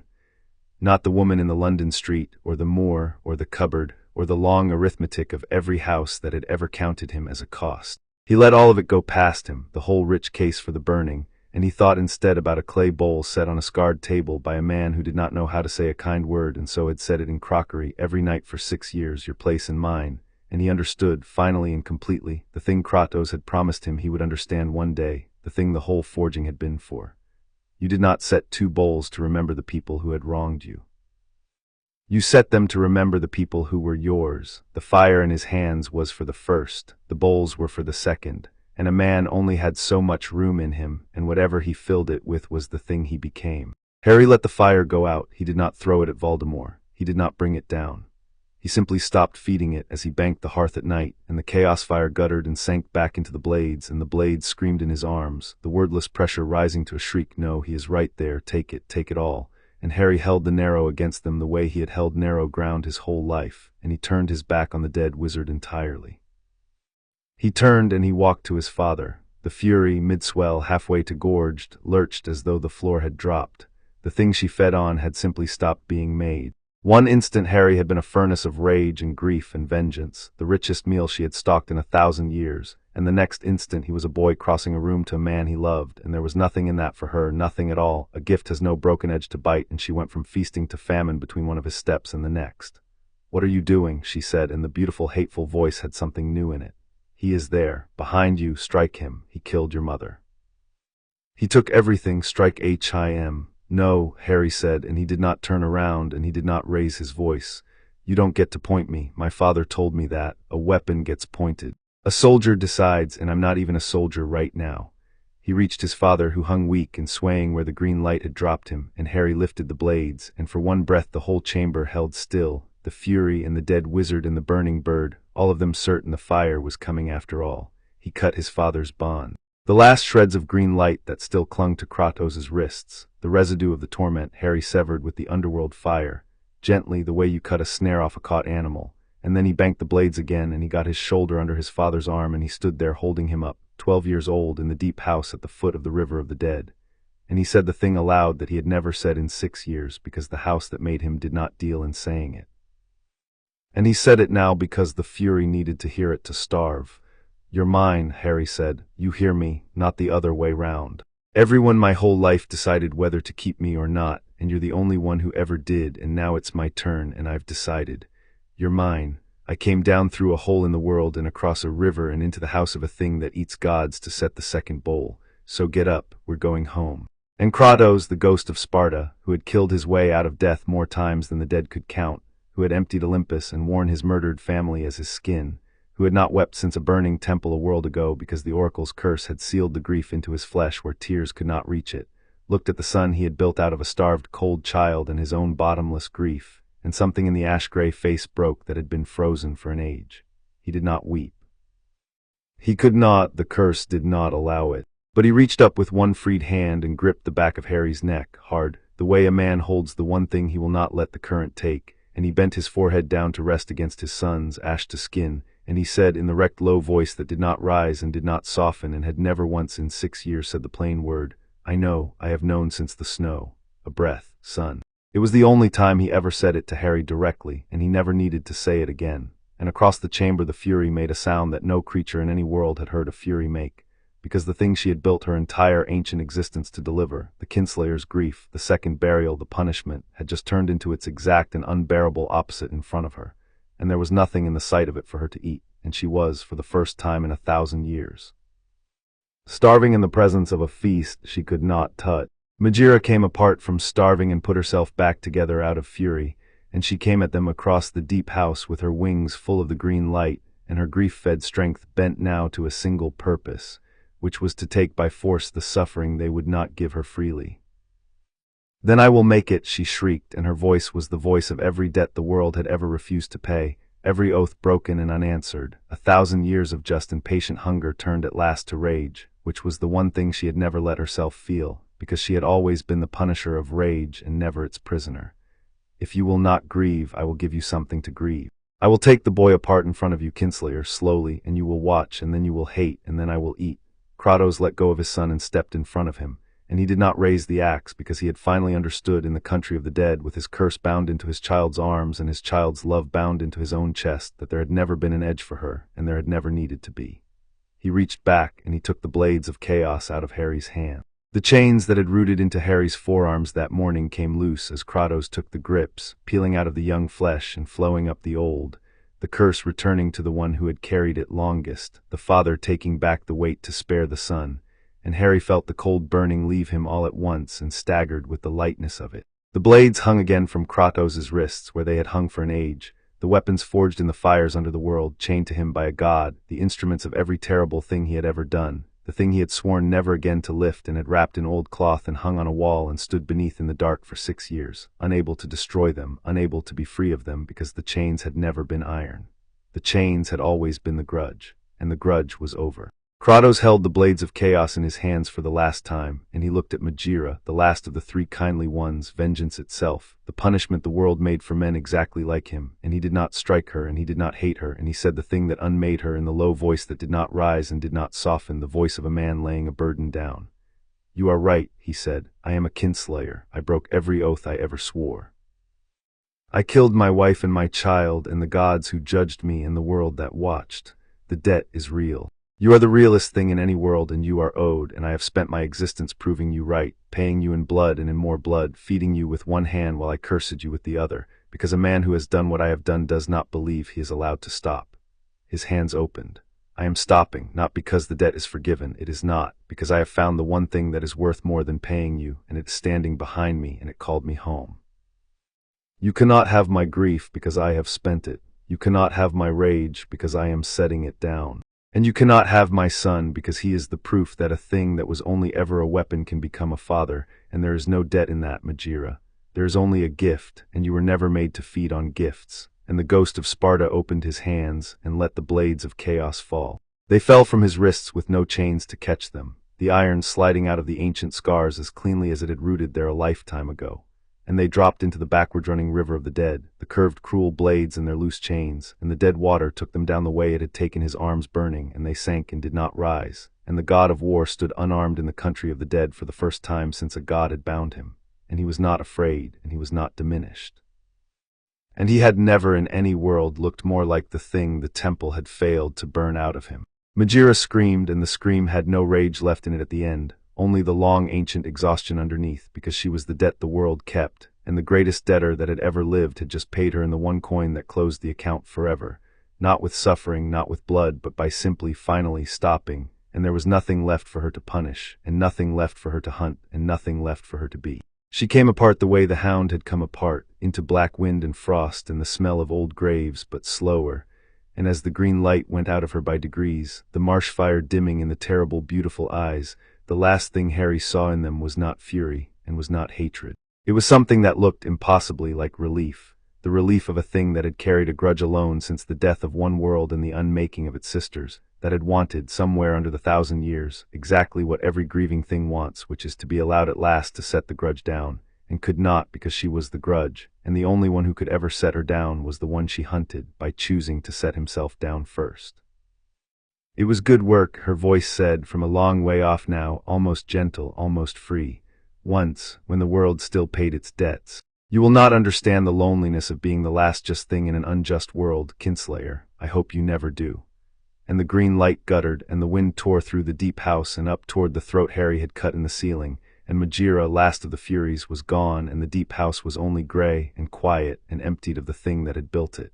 But the dead wizard was still there. He had been watching the whole of it, the lowering of the fire and the laying down of the blades and the unmaking of his patron with his low red eyes, and the calculation behind them had not stopped, had never stopped, because the dark wizard did not have a grudge to set down or a love to be saved by.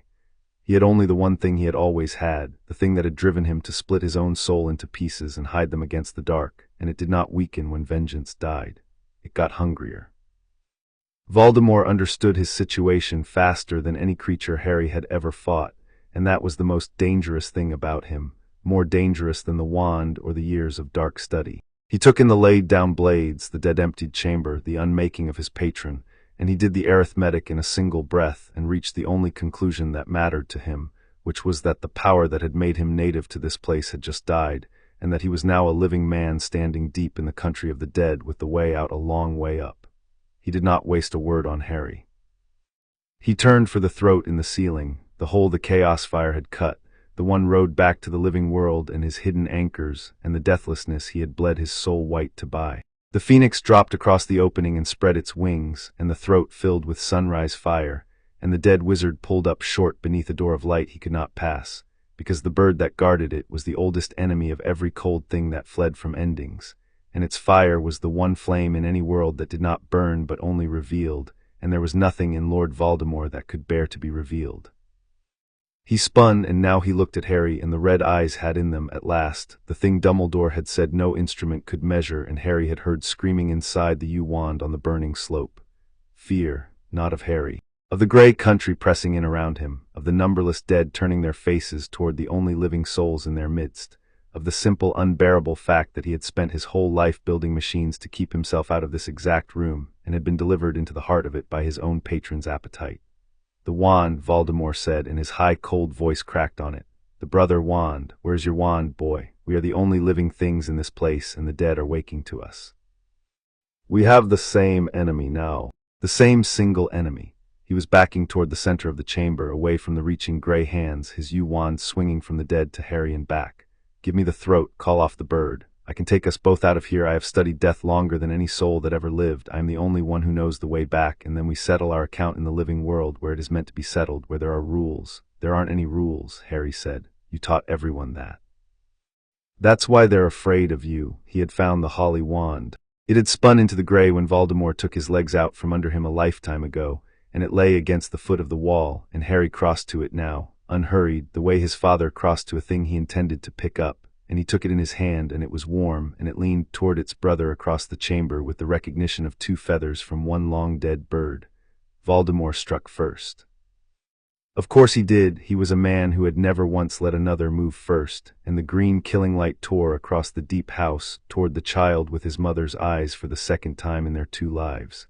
Harry did not dodge it. He had dodged everything for 6 years, on the chalk square, in the snow, in a London street, and he did not dodge this, because his father had laid down the blades to teach him the last lesson in the same hour he had needed to learn it, which was that there is a moment when you stop moving and you stand, and you let the thing you are protect what it was made to protect. He raised the holly wand, and he did not cast a curse, because he had nothing to throw that would matter, and he was not, in the end, trying to throw anything. He was trying to give. He thought in the half-second the green light crossed the chamber, about a woman with dark red hair who had stood between a wand and a cradle and asked nothing back, and about a man with ash for skin who had pulled a cold child off a moor and asked nothing back, and he gathered the whole of what those two had freely given him, his mother who had died for him and his father who had lived for him, and he put it into the holly wand and met the killing curse with it, not as a weapon, as a wall. The oldest wall there was, the one the dark wizard had broken himself against once already and never understood. The 2 wands' light met in the air between them, and the night went gold, and this time the thread did not snap.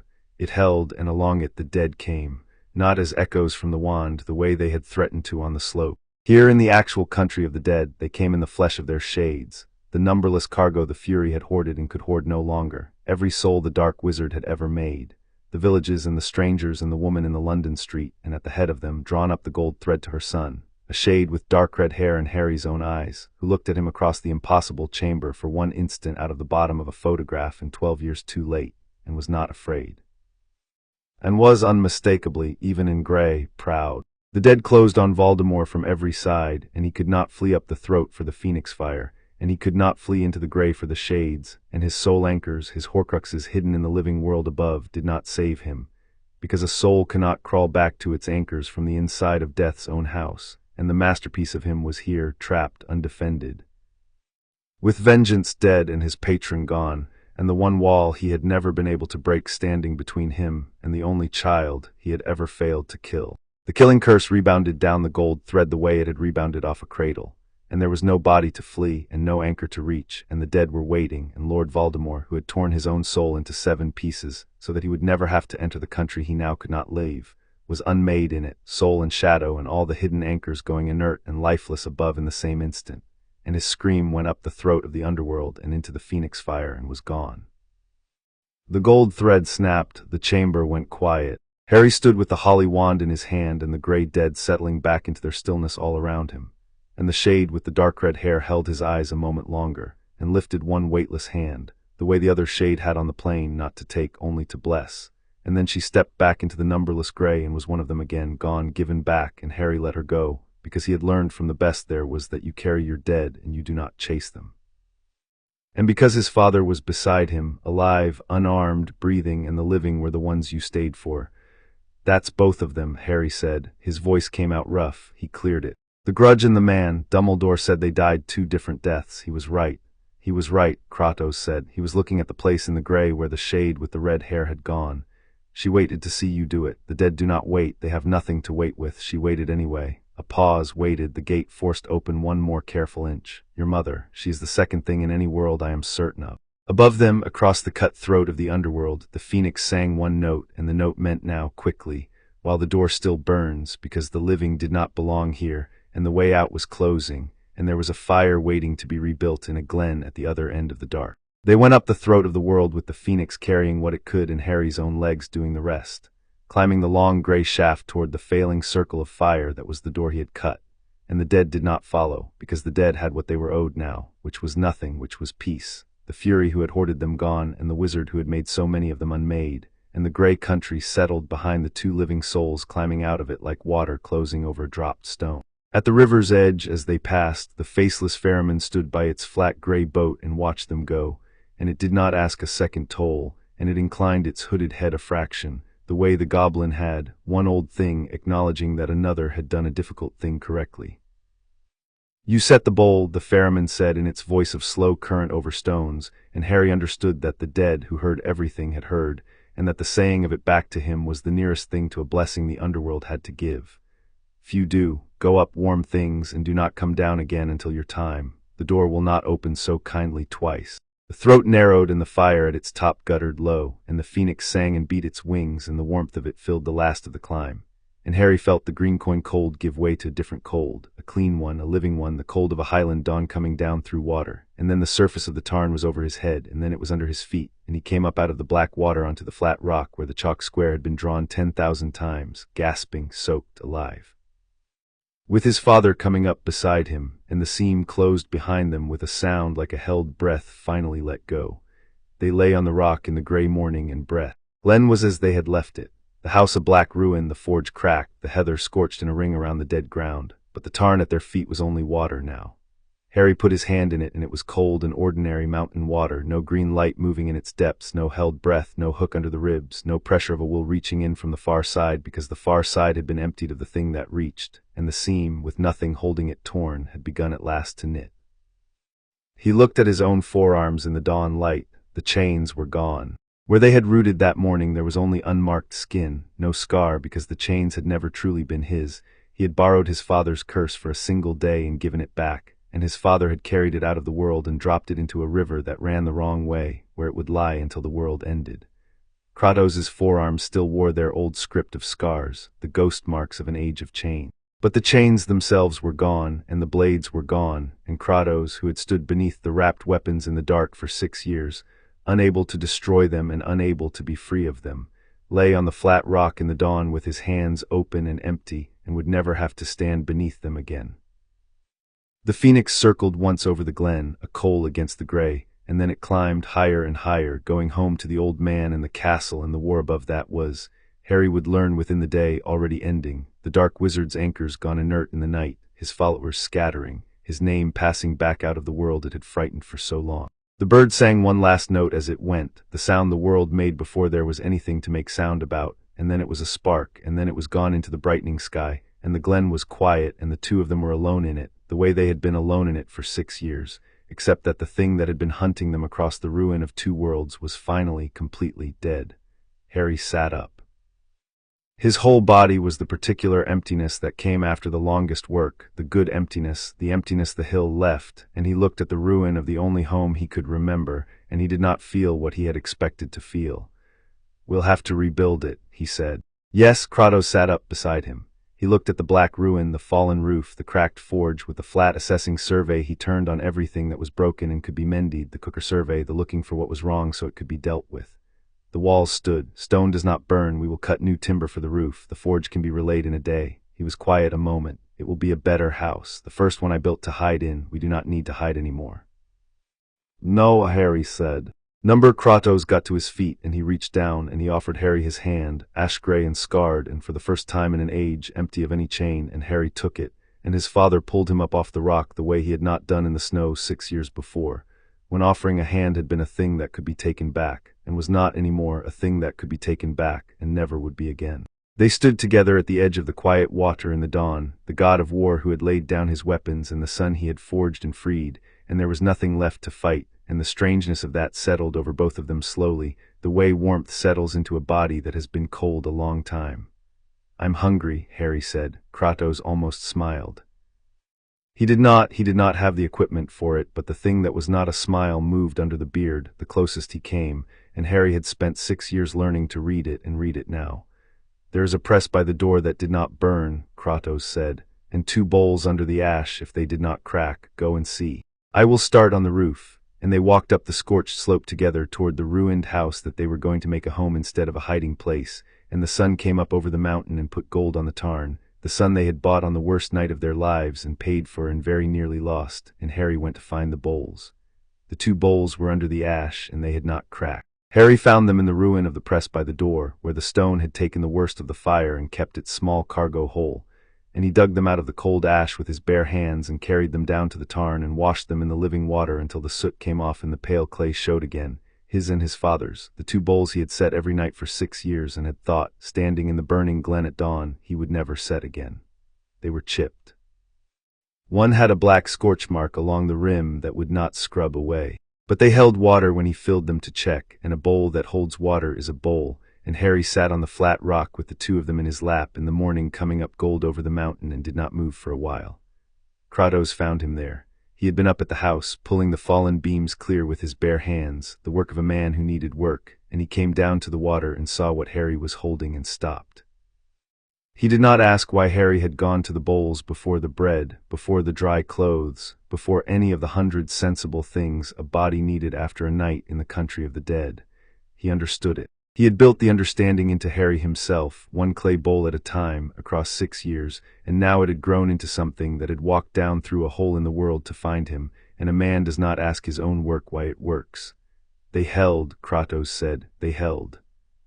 Harry stood and handed his father the scorched one, keeping the chipped one for himself, the small, unfair division a person makes when he wants the lesser thing for himself, and the better thing for someone he will not say he loved.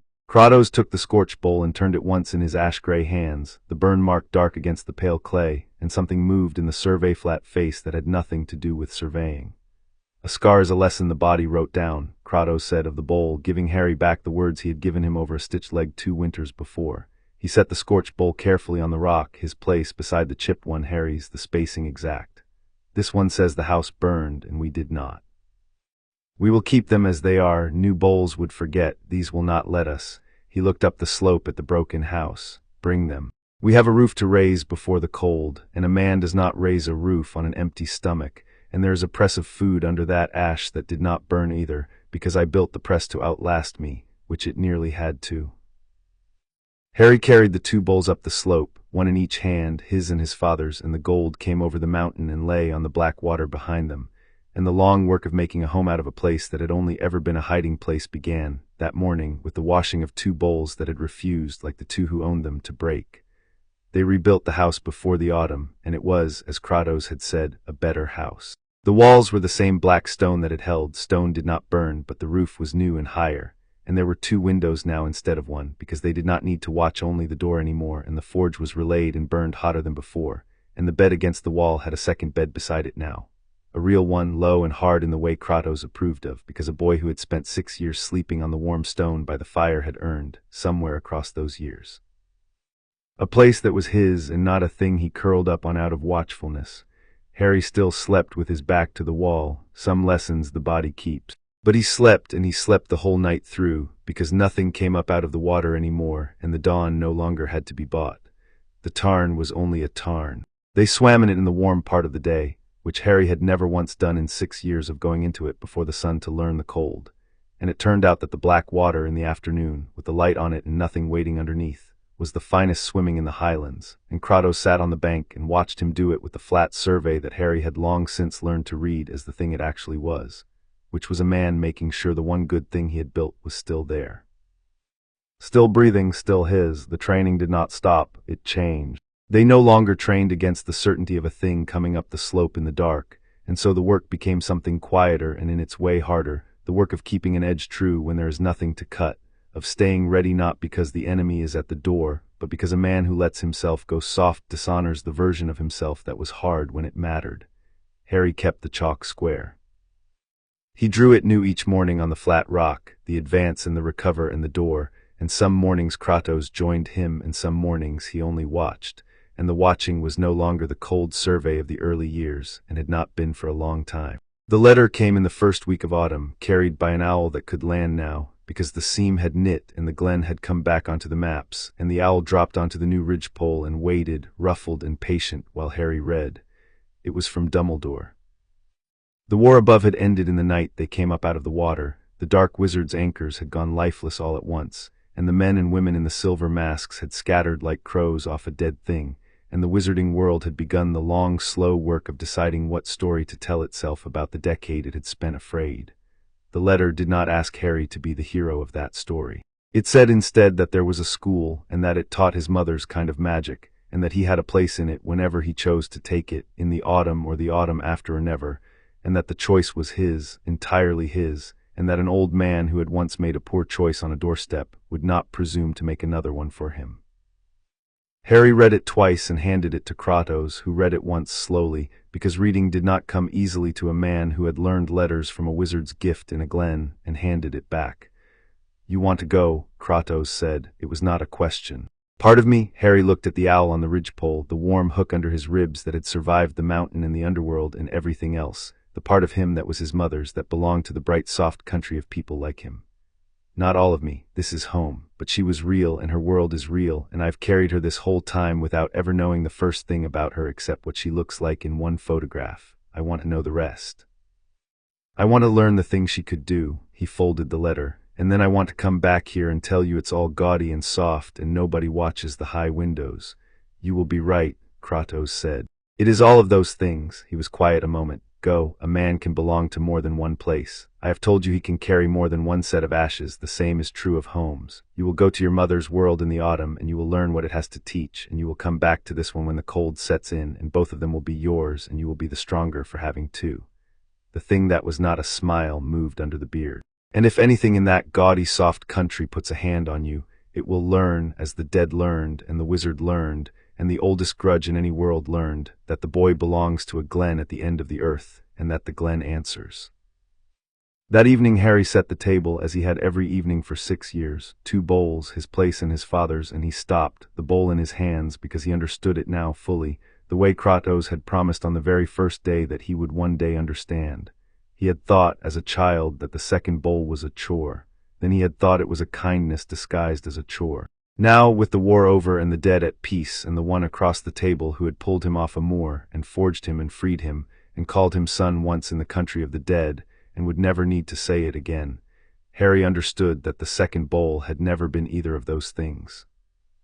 It had been a promise set out in crockery every night by a man who could not say the words, the promise that there would be a second person at the table tomorrow, and the day after, and the day after that, that neither of them would eat alone again, that whatever else the world took, it would not take this. "You will set 2 bowls out of habit and not know why, and one day you will know why, and on that day you will understand everything I am about to spend years teaching you." He knew why. He set them down, his place and his father's, the spacing exact, the spacing he had learned from a single finger 6 years ago. And the knowing of why was the warmest thing he had ever carried, warmer than the fire, warmer than the wool blanket on the first night, warmer than anything the bright soft world could offer, because it had been earned slowly in cold water and bronze and silence. A across the whole length of a childhood that had begun in a cupboard and would end in a year or two.